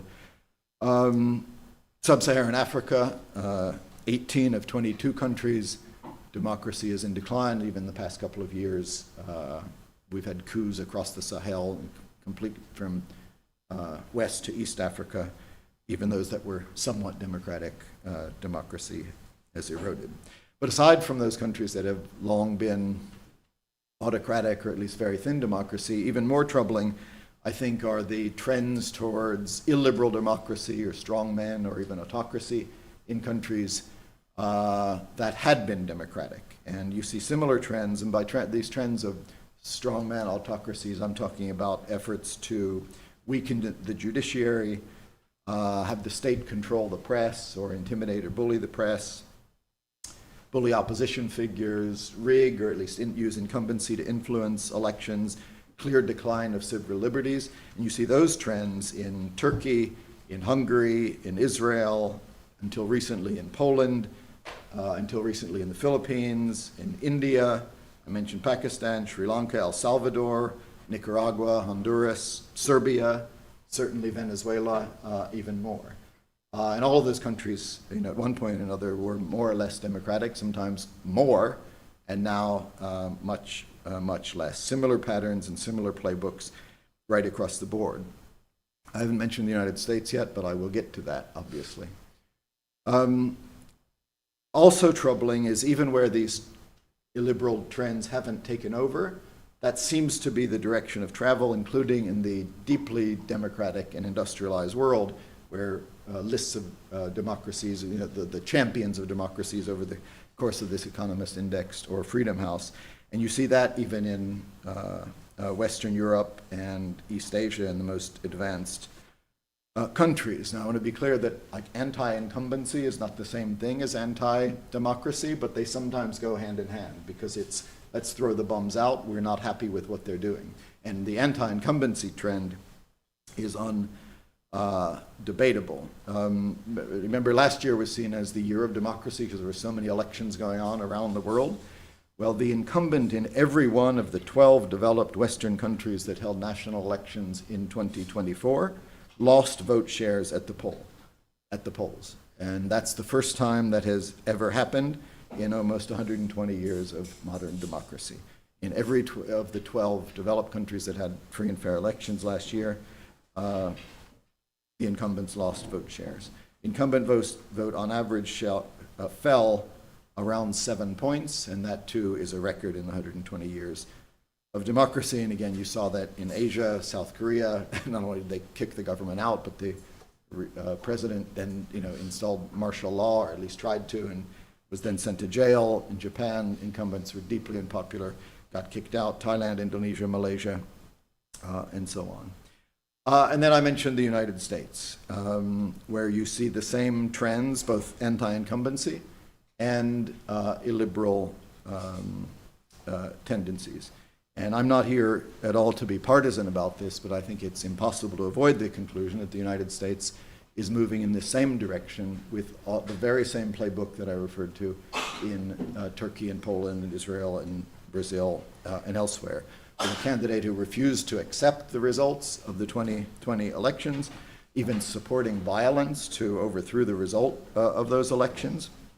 And now, when back in power, accelerating attacks on the judiciary, on the press, on opposition figures, firing inspector generals, challenging even an amendment to the Constitution, ignoring judicial rulings and even calling for the impeachment of judges who made them, clear corruption when you look at things like steps taken in crypto or selling the automobile of a government employee on the White House lawn.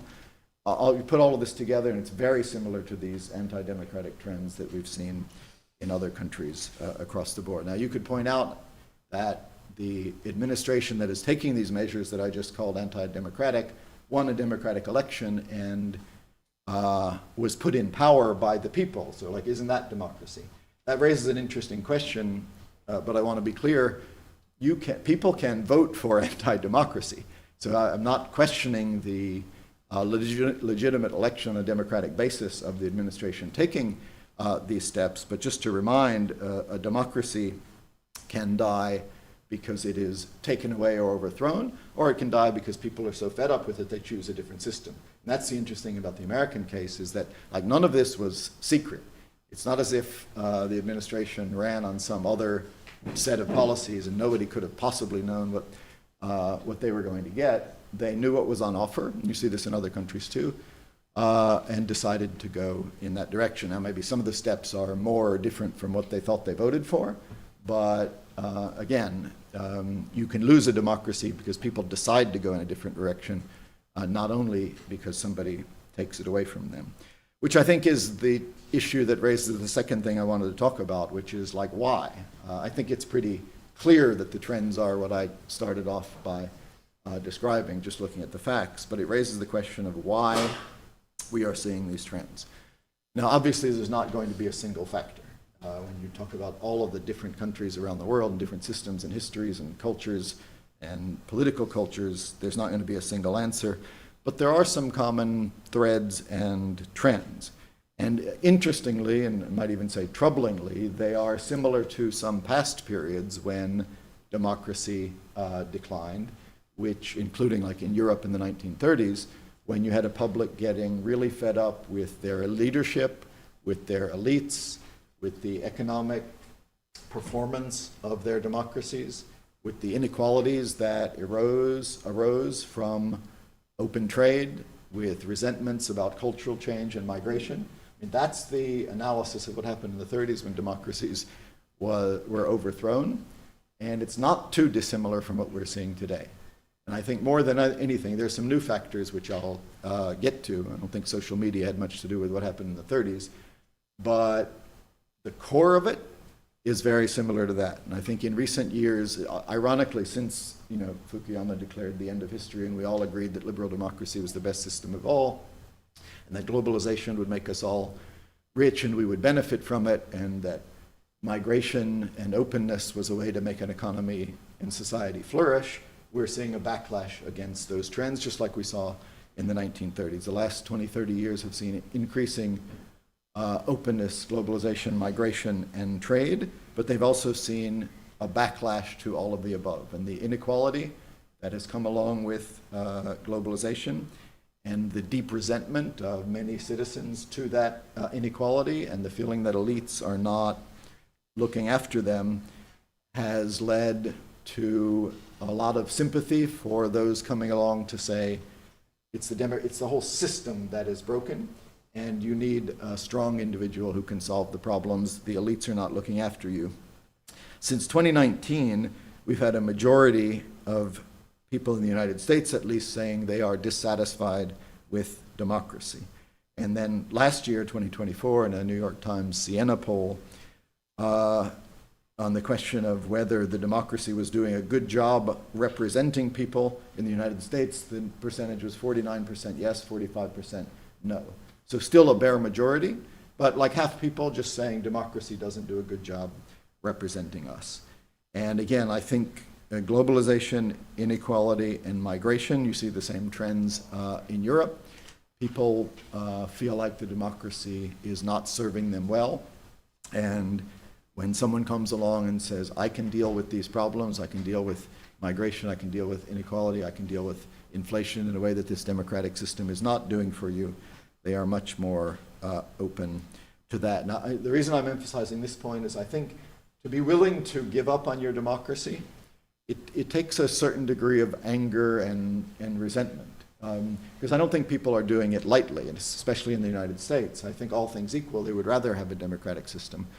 But when you are so resentful and angry, you're willing even to set that aside. And I think that's when I say that, the interesting thing about the Trump administration getting re-elected even after the anti-liberal democracy demonstration of the first term seems to suggest that, and the campaign, which was very significantly focused on this question of democracy or even fascism, people were angry enough to say, you know what, I know what I'm getting, but that's the price I'm willing to pay for this answer, the notion only I can fix it. So I think that's at the core of it. I mentioned there were certain things that exacerbate that problem that weren't around before. You have a certain degree of active opposition from elsewhere. We know that China, Russia, Iran were actively trying to interfere in our election, using influence and money to undermine not just, and this was the result of assessments of what happened in 2016, not just weighing in on one candidate for one candidate rather than another, but the goal was to undermine faith in democracy, period. And they were to a significant degree successful in that. And then I mentioned social media as well. It was assumed or hoped that social media would be a democratizing force and giving more people a voice and spreading information so people could have full information. It turns out to be in many ways the opposite, allowing for disinformation, allowing for people to choose their news and only hear from their side, fanning that anger and resentment that I said was enough to make people willing to put their democracy aside. When you get to the point where you think that your opponents and their system threaten your very way of life, whether that's because of economic factors or cultural or migration or whatever, when it can whip you up to that degree of anger, then democracy becomes secondary to you. And social media also in other places, less in the United States, but we'll see what the future holds, facilitates repression. We obviously see that in China and Middle Eastern country. A lot of different factors, but I think you put them all together and you get to the point that the system is really under strain, including by people who are consciously willing to subordinate democracy to other things that they care even more about. So what does that mean for the future? And I realize I've painted a pretty grim picture, but I think we have to be honest about what we're seeing, and the first step is understanding the dynamic. You can't exclude continued erosion of liberal democracy. After all, it has happened before. I mentioned the history of democracy for a couple of thousand years. Democracy, and certainly liberal democracy, has been the exception. It's not as if this would be some surprising exceptional period if we didn't have liberal democracy going forward. Maybe the third wave was the exception. You look across history, that's not what, again, the opposite of Fukuyama's notion. Maybe that was just the exception and it's not what people want. There's no reason to assume that democracy or liberal democracy is the default way of government. But I did say there were some signs of hope, and that is my view that the future is still open, and we don't know how this is going to play out, as grim as some of the recent trends have been. And I mentioned some of these cases where democracy has been eroding, but there are in a few places at least where the opposite is happening. Take Poland, for example, which I gave as a case of, at least for 8 years, this illiberal trend with pressure on the judiciary, pressure on elections, pressure on the opposition. Well, after 8 years of that populist, nativist, anti-integration government, in 2023, there was an election and the liberal opposition won it. And it won running on democracy with very high turnout, won on reconciliation with the European Union, cooperation with neighbors. And it showed that even after 8 years in power, of a government that wanted to use the strengths of incumbency to hold on to power, people can turn around and say, no, like, we want something different. The Philippines is another example. Under the Duterte regime, you had real autocracy, throwing opposition in prison, using violence and repression to the point that Duterte was just arrested by the International Criminal Court. And then an election where Ferdinand Marcos Jr. gets democratically elected and moves the country in the opposite direction. Little bit of irony that it's the son of a dictator who is our beacon of democracy here, but doesn't matter. The fact is that people in the Philippines voted to go in a different direction, and that government has released some political prisoners and is restoring rule of law. Guatemala, a country I worked on closely with the vice president in the last administration. Years of autocratic, repressive rule, a lot of corruption, and then hold an election, not meant to be totally free and fair, but they let one anti-corruption candidate run. People turn out massively for him. He runs, makes the second round, and notwithstanding all the obstacles in his way, a lot of support from indigenous people pouring out in the streets, wins. And again, notwithstanding a lot of obstacles, and there was like a 6 or 8 month gap between the election and inauguration, managed to get inaugurated and is now trying to support more liberal democracy in Guatemala. Bangladesh, years of autocratic leadership, essentially people rise up, get rid of the autocratic leader, and is now the government of Bangladesh now led by Muhammad Yunus, a Nobel Prize winner who is at least trying to restore order and stabilize the economy. Brazil, right-wing authoritarian populist in power, free and fair election, without necessarily saying that the new leadership is perfect. Brazilians voted, got rid of that leader. He tried to foment a coup and then was arrested for doing so. It's a very similar case to the United States, but coming out with a slightly different outcome. Turkey, very interesting case in Turkey, and I have to monitor the news to decide whether I'm going to put Turkey in the category of illiberal, anti-democratic trend or democracy. Both are literally happening as we speak. I was going to point, Turkey is clearly a case of increasingly autocratic rule, pressure on the judiciary, pressure on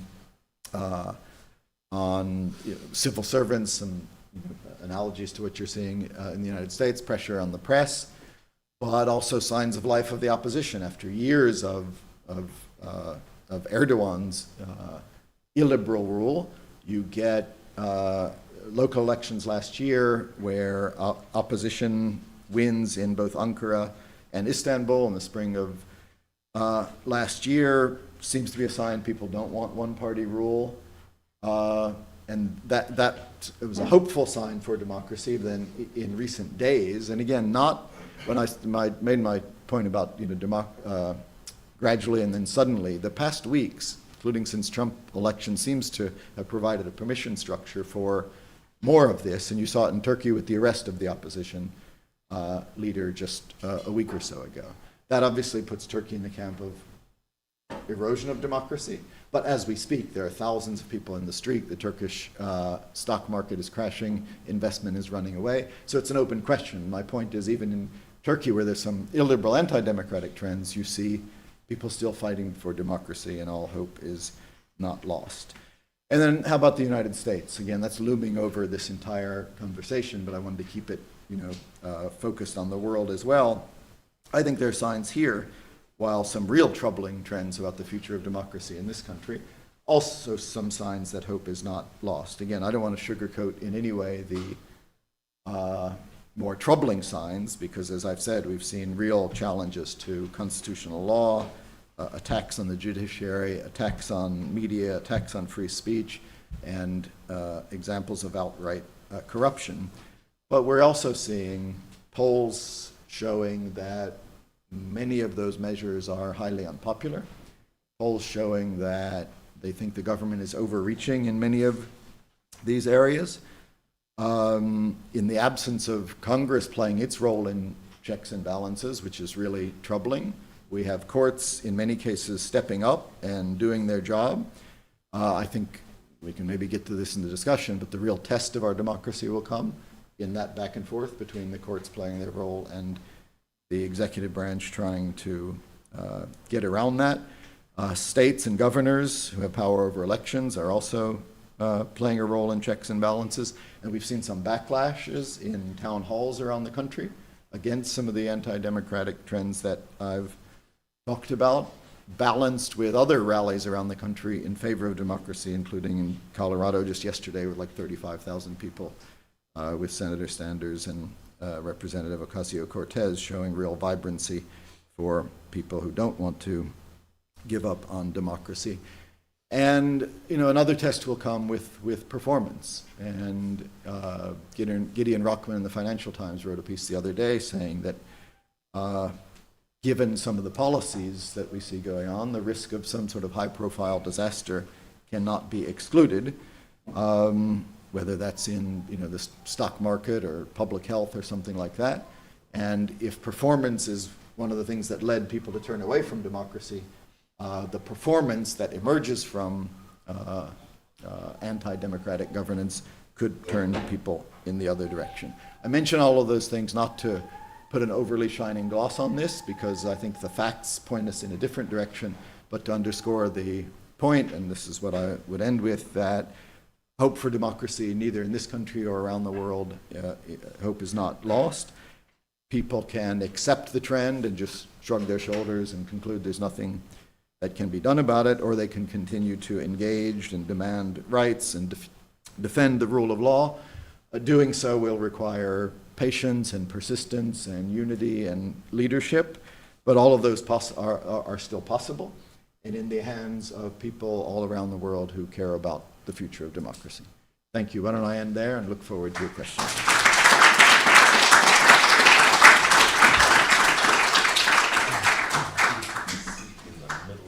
Yep.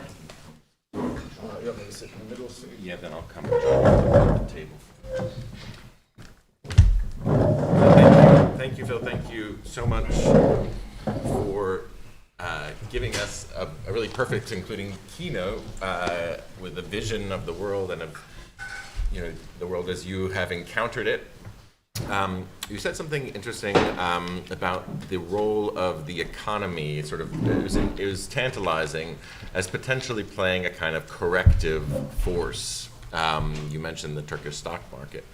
And that got me thinking about the role of the economy and its relationship with democracy, and how you come to see that over your years in senior administrative positions, because the euro crisis, the financial crisis, this is also fodder for populism, and so I guess one question I would have is, what is your sense of what Wall Street likes, or what is your sense of the way that democracy and market capitalism have interacted?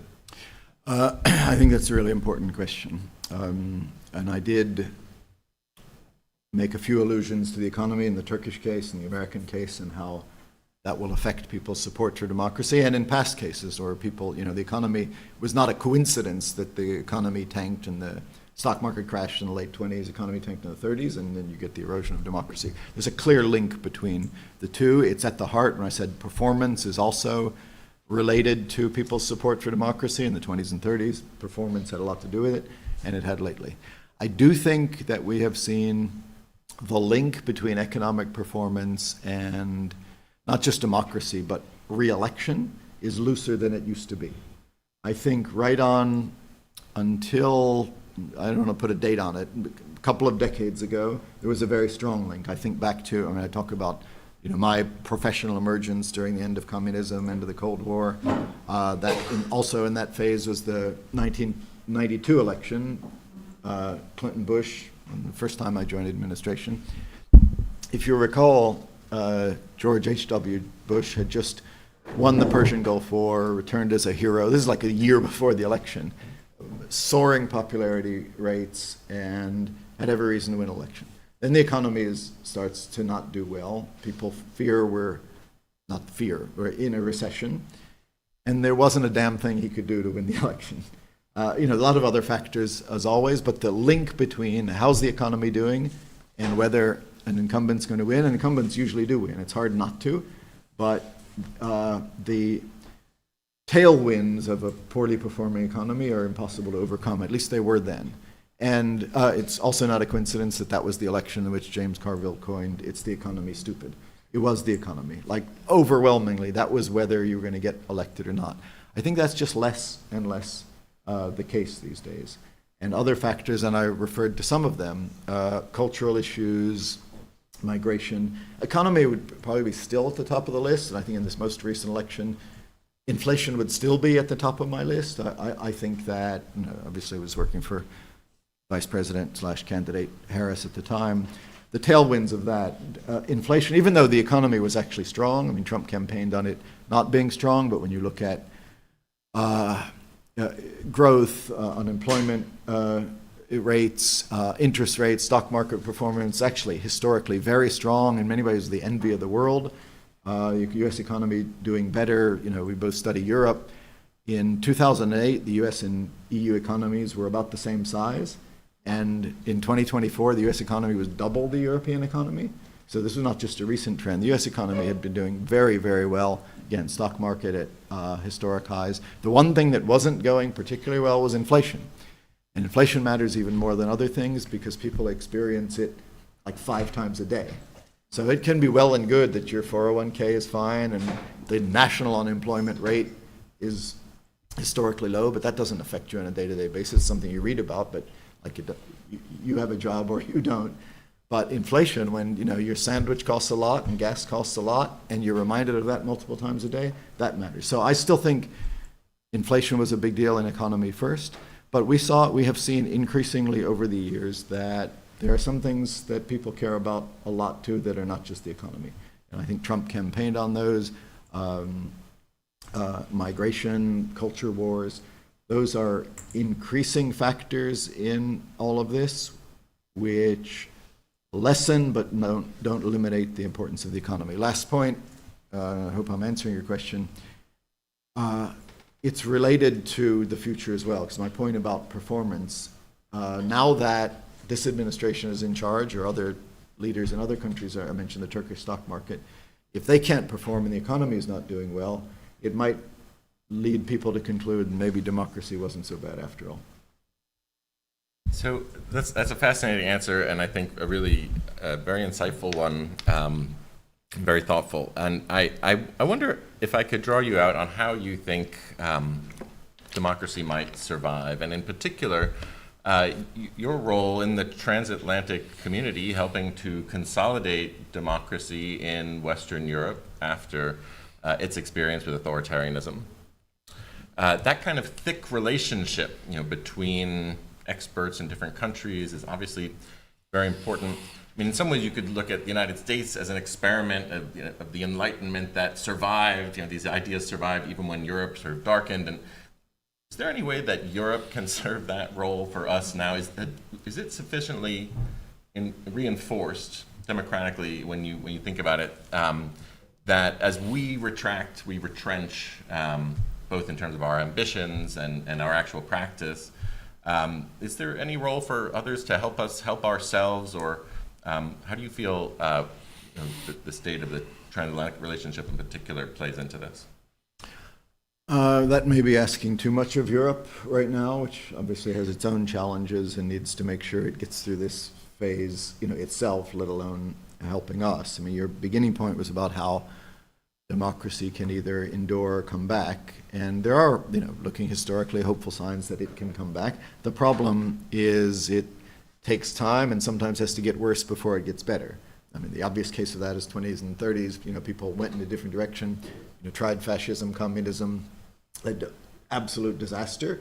And then, the second wave is post-World War II. People realize, well, we don't want that. Let's go in a different direction. And then the third wave, especially the boost after 1989. So it's hopeful that the countries, especially throughout Eastern Europe, saw that United States and Western Europe were doing so much better than them.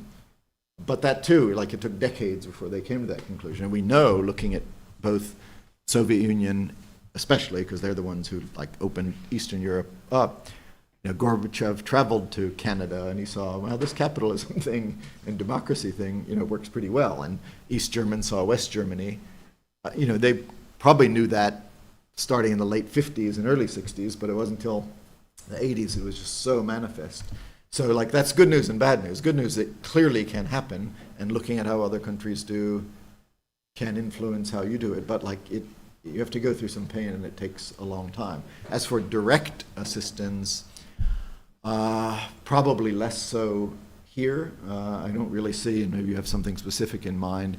Here it feels to me more going to be what Americans directly experience from their own government, which will lead to their own conclusions about which system they prefer. One more question from me before I open it up, so I want you all to prepare questions in your mind, and we'll pass the mic around. But I guess this comes from one of Brett McGurk's concluding remarks yesterday, and I guess my question is: are we all realists now? Right? He made the point that it's very hard to promote democracy. It often doesn't work out, and maybe it doesn't even matter so much whether or not another country is democratic when it comes to our national interest. Is that a failure of some idea that is fundamental to our nation? Where do you stand on that? So I think, like Brett, I've worked a lot in the Middle East, and Steve Simon, who I know you had here, also worked a lot in the Middle East. I think that does tend to make you a little bit realist or cynical about certain things, including democracy. I guess I would say, and I wrote a piece in Foreign Affairs about a month ago on some opportunities we have in the Middle East, how the strategic landscape has changed such that maybe it's possible to have a nuclear deal with Iran, and Syria moving in the right direction. Lebanon has a chance for actually more stable and decent government without Hezbollah in control, and maybe even the war in Gaza could end. And I gave a presentation on it, and someone said, yeah, all that's, even if all that happens, and by the way, I'm not predicting it, I'm just saying there's certain openings that are kind of intriguing. Somebody said, yes, but even if all that happens, what about democracy? You still wouldn't have democracy in all the countries you just mentioned. I was I would take peace. Of course it would be better if you had liberal democracies in all the countries I just mentioned. And I don't even disagree. I mentioned, George W. Bush setting out to democratize. Of course that would be a better outcome. But sometimes you can't set your sights too high. So I didn't hear what Brett said, but I imagine first things first, let's end some wars, try to stabilize the place. And if we could only do that, that would be heroic and positive. And yes, we can hope for democracy sometimes down the road. That's a little bit different than obviously Western Europe and the United States and East or even Southeast Asia, where I think we should set our sights higher. Thank you for that. So I would like to now take the opportunity to call on the audience for some questions. I saw my colleague Hannes Kerber and Jutta Clausen next. Thank you very much. That was a fascinating presentation. I wondered whether democracy is the right umbrella term to talk about the concerns that you have. Because curiously, many of the opponents of democracy, in your view, also voice concern for democracy, right? In Poland, for example, the attack on the judiciary was done in the name of democracy against unelected judges, something that rings sort of very familiar these days. in this country, Republicans are more worried about the state of democracy than Democrats. It's just, I wonder whether democracy alone without some meaningful qualifier is enough to talk about the problem, or whether that terminological problem is maybe an indicator of a deeper issue. Thank you. No, it's a good point, and why I began in like my third sentence to try to be clear that what I was talking about wasn't just elections. Democracy is too simple. It's also respect for civil liberty and institutions.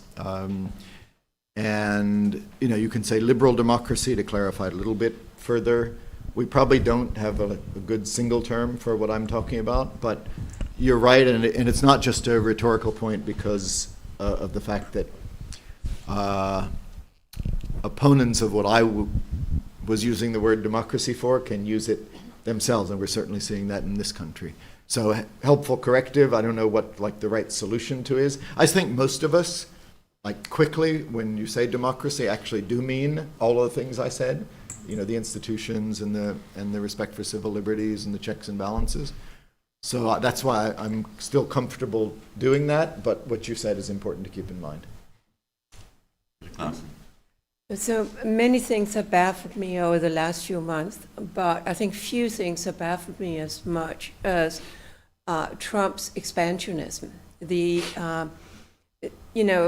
talking about taking over Gaza, building, he's not even joking about it, building up Gaza as the best Riviera on the Mediterranean, incorporating Canada, taking over the Panama Canal and Greenland, all of that. And we've gotten used to not taking him literally, but taking seriously the implications of what he's saying. Is this a bargaining approach, or has Donald Trump and his supporters, also in the business class and in the political class, gotten to a point where American expansionism is a good idea again? I don't understand it. It's fair that you don't understand it. I'll try to explain it as best I understand it. I would also quickly add, it is not widely supported, even in the business elite that you referred to. In fact, there was a recent, I said one of my hopeful signs was that a lot of what he's doing, it does not have public support. There was a recent ranking of the things that he's pursuing that have more or less support, like the crackdown on migration still, unfortunately, does have significant support. The very last thing, this will sound trivial, but it's related to your question, was renaming the Gulf of Mexico, Gulf of America. That people were against that. And they're also against like taking over Canada and Greenland. Very little support. So that's much more Trump than America. What's behind it, and you have every right to be puzzled by this, really, I mean, nobody, like I said that, we knew what the election was about and people voted for what they got, except for some exceptions. He did not run on the Greenland issue or Canada or the Panama Canal. That has more come out of the blue. To me, the best explanation is, remember when I said that, the democracy or liberal democracy doesn't have to be the default. There have been other systems in the way leaders behave. I think Trump is most comfortable in that sort of 19th century system where big powers decide things, they take over little powers and dominate them. I think he admires the way Xi and Putin run their countries at home. They don't have to worry about quarrelsome interfering things like oppositions or parliaments or civil society or judges and all these things that get in the way of what the strong leader wants to do. So he admires their system at home and he admires their system abroad. And territorial expansion is something he admires as well. Xi and Putin would like to do that to the extent they can, either actually taking over countries or at least dominating them. And Trump thinks that would be good for us too. Looking back at past presidents, that's why he admires McKinley and wanted to renamed Mount McKinley, because he admires this notion that strong leaders of a strong country should be able to do what they want, including making the country bigger and stronger. And so we're, for many Americans, just like this totally loopy idea of taking over Greenland or Canada or taking back the Panama Canal totally fits with his conception of countries and great powers and how they should act. Fortunately, I think it is it doesn't resonate with most Americans. Other stuff he does resonate with a lot of Americans, or even a majority. That doesn't. I also think, now this is like more in the sphere of geopolitics. What he doesn't seem to understand is how that is certain to backfire. I made an analogy. So Putin's desire to either take over Ukraine entirely by occupying it or even dominate it has made Ukrainians wildly anti-Russian and pro-West. Zelensky, ironically, was elected to make peace with Russia. He was the candidate who was going to negotiate with Russia. And Ukrainians were divided about NATO membership. Now they're massively in favor of NATO membership. They're totally anti-Russia, because guess what? People don't like to be dominated by a foreign power. Xi and pre-Xi in China desire pressure to take over Taiwan has made the people of Taiwan much more anti-China. 20, 30 years ago, it was also split between those who supported independence and those who supported unification with China. Now there's hardly any support for unification with China and much more support for independence. Surprise, surprise, you're seeing the same thing in Greenland and Canada and Mexico and Panama and whatever else Trump might want to dominate or take over. Canada, which used to be pretty pro-American, Canadians are fiercely turning against the United States. So not only is it like not widely supported by Americans, highly unlikely to ever happen, but it's also just dumb. Tim Crawford first, and then we will go around. Hi, Phil. Good to see you back at BC. My question has to do with, it's kind of going back to Jonathan's second question, the possibilities of democratic performance in Europe. And I would tweak it a little bit and say, if we think about the way democracy and I would throw in there also, let's say, the success or the expansion of the European Union experiment as products of American patronage in some way, right? A security patronage, sort of. This was always a surrounding condition that at least some think was necessary for democracy in Europe after World War II and for the EU project to flourish. So if we're asking, like, what are the chances that democracy, and I'm not sure whether the European Union is sort of now a necessary part of the democratic equation in Europe or not, but if we're asking what are the prospects for democracy to flourish in Europe in a world where the United States is retrenching in the various ways that Jonathan said, or maybe it's just not as benevolent as a prop for the good things that were happening, not delivering the huge security subsidy that Europe has gotten for decades. What do you have any idea of, like, how do Germany and France and Britain have it in them to be able to uphold democracy in this new challenging environment? Yeah, another good question. I mean, I have long generally believed what you said, that the American security blanket and engagement with Europe helped foster European democracy and success in the post-war period. Generally seems to be the case, and the transatlantic trade, integration, all fostered this world that led to what seemed to be the clear superiority of liberal democracy by the end of the 1980s. But I also think, and I have to think about how to square that with this notion, that to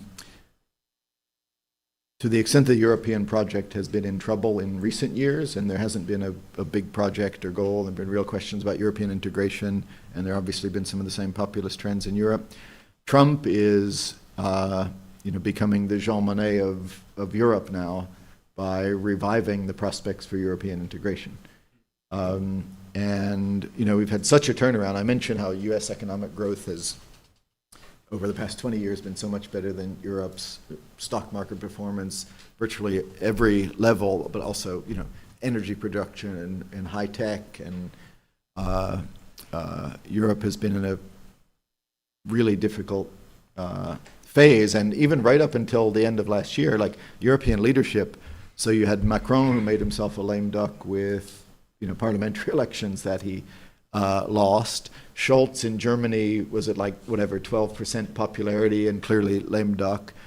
Starmer was new and didn't seem to be particularly inspiring. The irony, Jonathan studies Italy, the irony is like Europe's most successful or popular leader was the sort of neo-fascist in Italy, and European integration was going nowhere.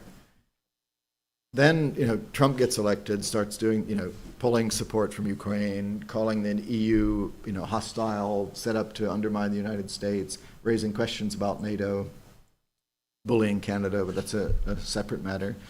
And it has like forced the Europeans to get their act together. And I think what they've done on the Ukraine question, they could have just rolled over and said, oh, well, without America, there's nothing we can do. They've said, no, we still support Ukraine, whether Trump does or not. Big defense spending pledges from Britain, France, and now Germany, you know, lifting the debt brake so they can spend even more on defense, coming together, Starmer showing leadership, you know, post-Brexit, British and the French and Germans coming together on this, talking about putting troops in Ukraine, you know, stepping up as leaders, Merz getting elected. So I think Trump has done a lot for Europe, and even some of the measures he's taken here. So he's done a lot for European integration, and maybe even doing a lot for European democracy as people look at the results of populism and think, you know, maybe that's not so cool. Spencer Boyer.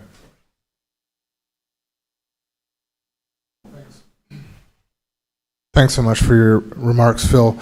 I'd love to get your take on what the medium to long-term consequences might be of President Trump framing foreign assistance in almost a completely transactional way. And the most glaring example, of course, being the fact that Ukraine needs to make accessible to the U.S. hundreds of billions of dollars of critical minerals and rare earths to pay us back for our assistance. And you're seeing him do this in other areas as well. There's a funny meme going around saying that Macron is asking for $150 trillion of interest for French assistance to the United States for the Revolutionary War. You know, so, but you know, all joking aside, what do you think the consequences are if this continues over the next few years for American interests?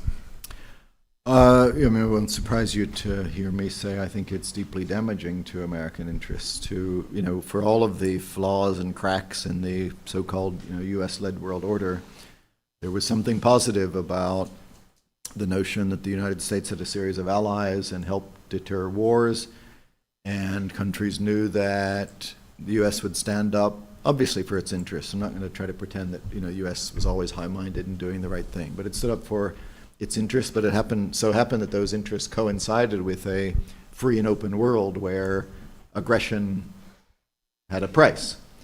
And I think the message of, like, we don't support Ukraine, essentially, as, you know, the current vice president said, I don't really care about Ukraine, or the border between Russia and Ukraine doesn't interest me, I care about the border with Mexico. There's a real cost to that. And if the message is, we will help you, but only if, you know, we can extract $500 billion of your minerals, and sends a signal that there's not a price for aggression, I think there could, you know, our own interests could be at stake. And I think that's where we're headed. So I mentioned, you know, China's interest in taking over Taiwan. The main reason they haven't done it is that they would incur a risk that the United States would help Taiwan. There would be a war with the United States. If you're watching that situation now and you see the way Trump is treating Ukraine, and we don't have a defense commitment to either place, but we have a commitment to the notion that, like, it's, if you try to change borders by force, we're going to stand up to that. If you're trying to look at Taiwan now and you're looking at the way Trump is handling Ukraine, like, why would you think he would ever go to war for Taiwan if he's not willing to go to war or even do anything to help Ukraine?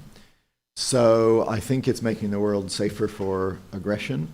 And then the treating it as a protection racket just undermines the notion of countries wanting to be allied with the United States. Whatever you think of, our administration, our past administration, put a lot of emphasis on alliances and allies, and think we built them up pretty well. I think NATO emerged strong, bigger and stronger, added 2 new members. The unity of the alliance in Ukraine was really impressive, and there's value in that. And same in Asia and the Indo-Pacific vis-a-vis China. Our relations with Vietnam and the Philippines and Singapore, and obviously Japan and Korea and Australia was really important, and the Chinese had to take note of that, and after 4 years our relations with those allies were stronger. Trump treating NATO as a protection racket, saying he won't even uphold Article 5 unless people pay more. He'll only support the principle of helping these poor Ukrainians if they give him a bunch of money, undermines that notion, let alone the insane thing he said yesterday about only delivering fighter planes to your allies if we tone them down by 10%. I don't know if you saw that. Like he's asking countries not to partner with the United States or depend on the United States, and that's going to have a cost. And so I think it's great. The European defense industry probably loved it. I don't think the U.S. defense industry loved it very much, but I guess I'm saying it was easy to take for granted, and I'm hardly saying U.S. performance over the past 70 years has been perfect, but it was easy to take for granted the upsides of a world in which you could count on the United States to stand up to aggressors and stand by its allies. We may learn in the coming years that a United States not willing to do that, or only willing to do so for cold hard cash, has consequences as well. It'll probably be too late, though, by the time that we learn it. Robert Talisse. One of the things I appreciated about the talk was the good news, bad news structure of it. Those kinds of stories are oddly reassuring to me because. But I do want to go back to Jonathan's second question, much like the questioner 2 times ago, and I'm curious to hear you reflect on symbolically what will happen in these. Emerging and struggling and fragile democracies that you spoke about in Europe and elsewhere, if in the United States some of the tests that you mentioned, if we fail them. So what happens to pro-democracy movements in Poland, for example? What happens to movements where democracy is, where there's democratic opposition to strongmen, if they see the United States become a place where judges can be impeached on the basis of their jurisprudentially perfectly legit rulings that just go against the president? Should I give you a good news, bad news answer? The bad news is, I think I made an allusion to it, we are providing a permission structure. And I'm not going to attribute, it's so easy to attribute like what's happening in Turkey today or what Netanyahu is doing with firing the head of Shin Bet and ignoring the judiciary, or what Bukele is doing in El Salvador to Trump. Like it's easy to do that. I'll try not to. But it does kind of feel like in the past couple of months, it's been like, well, they can do it. And like even, the same kind of arguments. Netanyahu's tweet the other day about how if a right-wing leader gets elected, the left-wing deep state and judiciary tries to, that's like just, mirror imaging. And so there are, they're learning lessons from each other and tactics from each other. And so that does make it harder, as they point to each other, to resist those trends. So that's the bad news. It does seem to be cooperation and alignment of interests and tactics and methods and victims of this approach that might make it harder for them.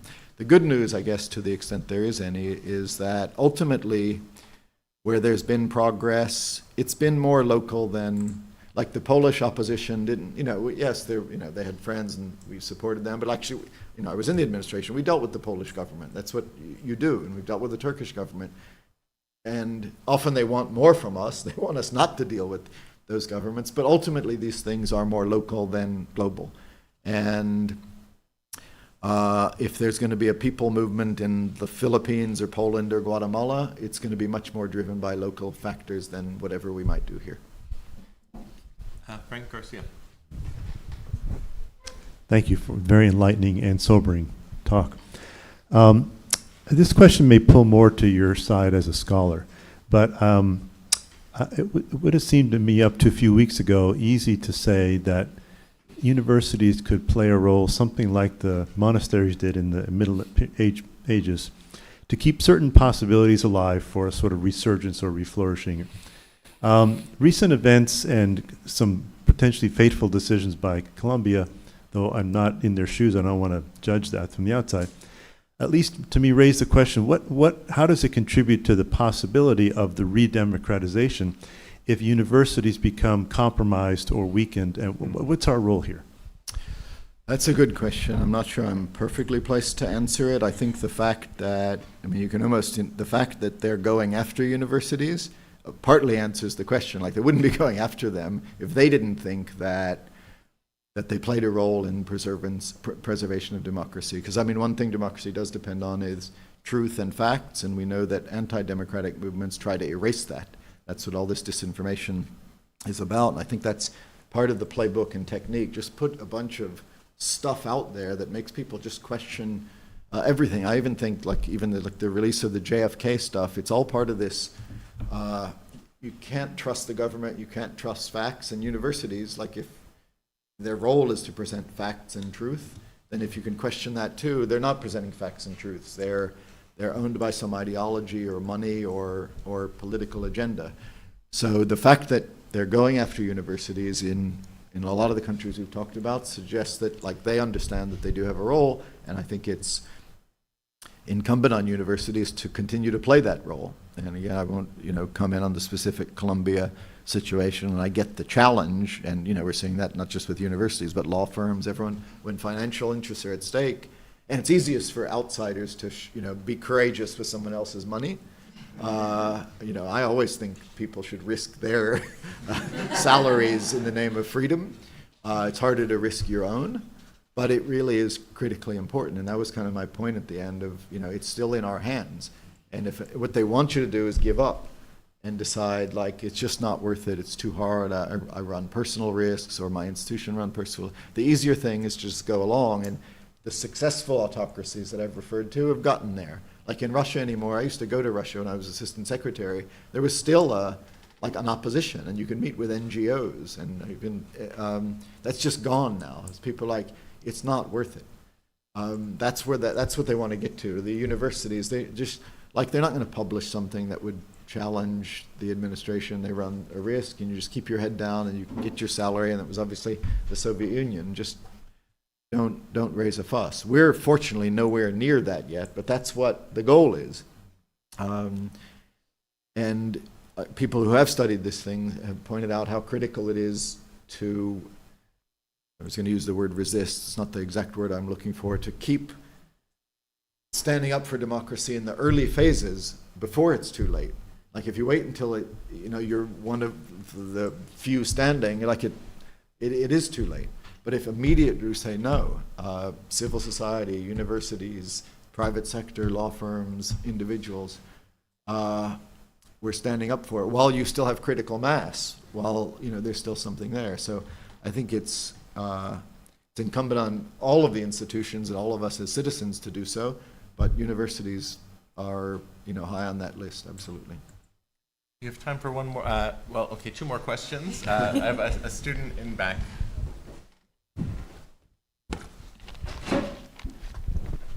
Hi, thank you so much for your talk today.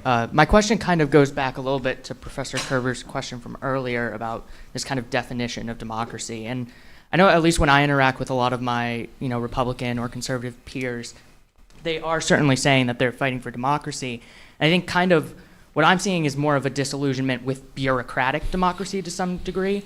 You see the broad acceptance of the Loper decision on the right is kind of not necessarily saying that we're, tearing down democracy. We're putting democracy back in the hands of our elected representatives and away from these non-elected bureaucrats. Or you look at the popularity of the drain the swamp rhetoric in 2016, the popularity with Doge and Elon Musk's cutting of federal departments.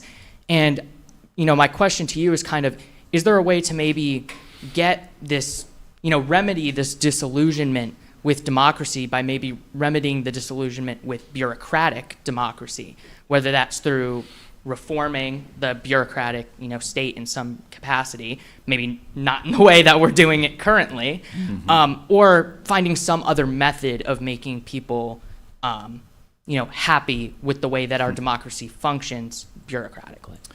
No, that's an important question, and since you referred at the start to conservative friends, I want to be clear, and I've tried to be clear throughout here, that I am making distinction because it so happens that current conservatives are aligned with the illiberal, anti-democratic things. It's easy to conflate those two, and they don't need to be conflated. I think you can perfectly well be conservative, but also be democratic and respect institutions. But unfortunately, they've gotten totally conflated, and I think those standing up for democracy, I don't say Democrats, because that would also be like conflating these and assuming that conservatives or Republicans are anti-democratic and Democrats are democratic, should be careful not to throw out the baby with the bathwater.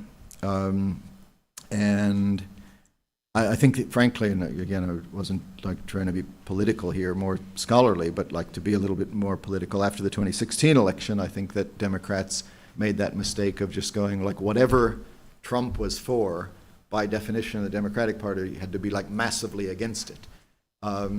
Where it was possible that Trump was for things that Democrats could and should support. And I mean, one example of that now, because you mentioned Doge, is waste in government.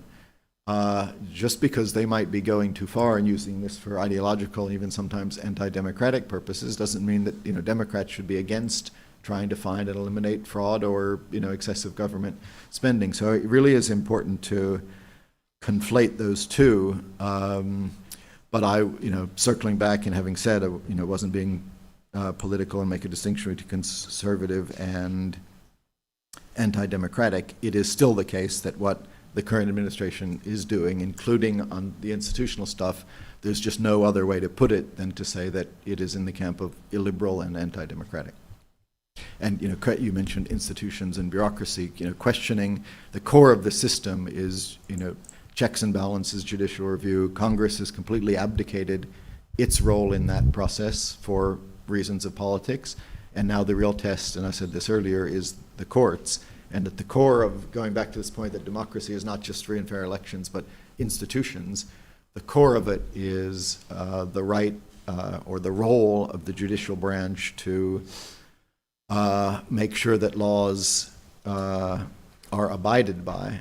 And it is deeply troubling, and this is not like a partisan thing or a conservative liberal thing, it is deeply troubling when the administration seems to be, A, not respecting the judicial rulings, like seems to be the case with the deportation of migrants to Venezuela in direct flouting of the court's order, and then, on top of that, for the president to turn on that judge who has been highly conservative in other rulings and call for him to be impeached. That isn't conservative or democratic, that's just anti-democratic. Thank you, Phil. And the final question from Fernando Bizarro. Thank you. Thank you. This is fascinating. I just wanted to ask if you could speak, given your recent work on Latin America. It's a self-interested question. I'm a scholar of Latin America. What do you think are the consequences for democracy in Latin America of the change in policy in the United States? And I ask that first because you modestly said that you worked on the Guatemala case. I think everyone who works on democracy in Latin America knows that the team you led was instrumental for democracy in Guatemala, in saving it from, in guaranteeing the inauguration of Arevalo. But also because you said, well, J.D. Vance said, I don't care about the border with Ukraine, I care about the border of Mexico. So it makes me pause that if they can be this disruptive for the place they don't care about, I wonder how disruptive the U.S. can be for the place they do care about. So what do you think is what do you envision as the kind of near-term consequences of this for Latin America?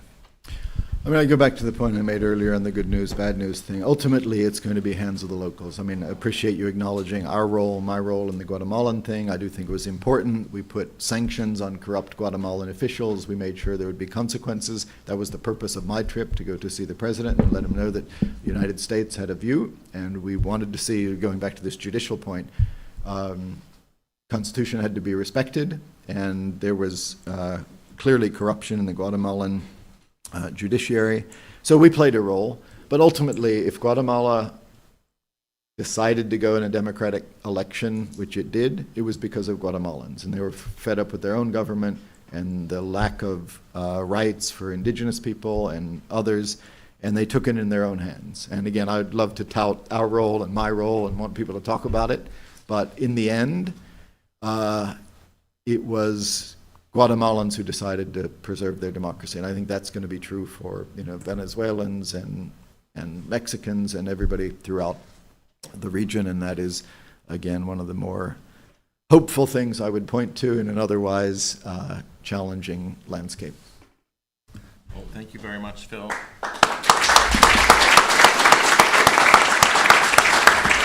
I'm just gonna, if you'll just stay in place, I just wanted to hop up just to thank everybody for being part of this symposium for these 2 days. I really love that concluding keynote address. I think it does include the right proportion of good and bad news. I think we come away from these 2 days a bit more informed about the nature of the challenges we face, how we might go about addressing some of them realistically and with patience, since I think that is a fundamental, it will be fundamentally necessary. I want to thank everyone who came together to make this Spring Symposium a possibility. To quote Secretary Clinton, it does take a village to put together 2 days of panels and activities and get everyone here. So my thanks to our postdoctoral fellow, Isaiah Sterrett, to our team of Clough correspondents, whom you have seen helping everywhere and every aspect, to our graduate assistant, Megan McCoy, everyone really at the Center for Centers.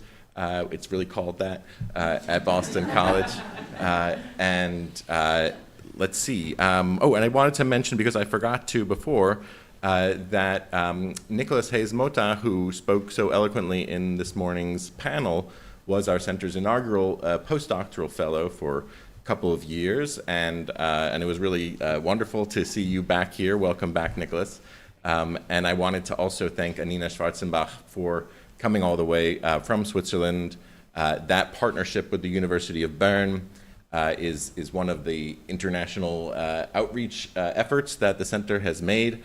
We made an educational trip to Mexico last year, which was part of that. We're organizing a seminar at the Venice International University at the end of May, which is another part of that. And so that's obviously part of this discussion, which I think the United States finds itself in the position of a lot of other countries around the world, and so we have a lot to learn from one another.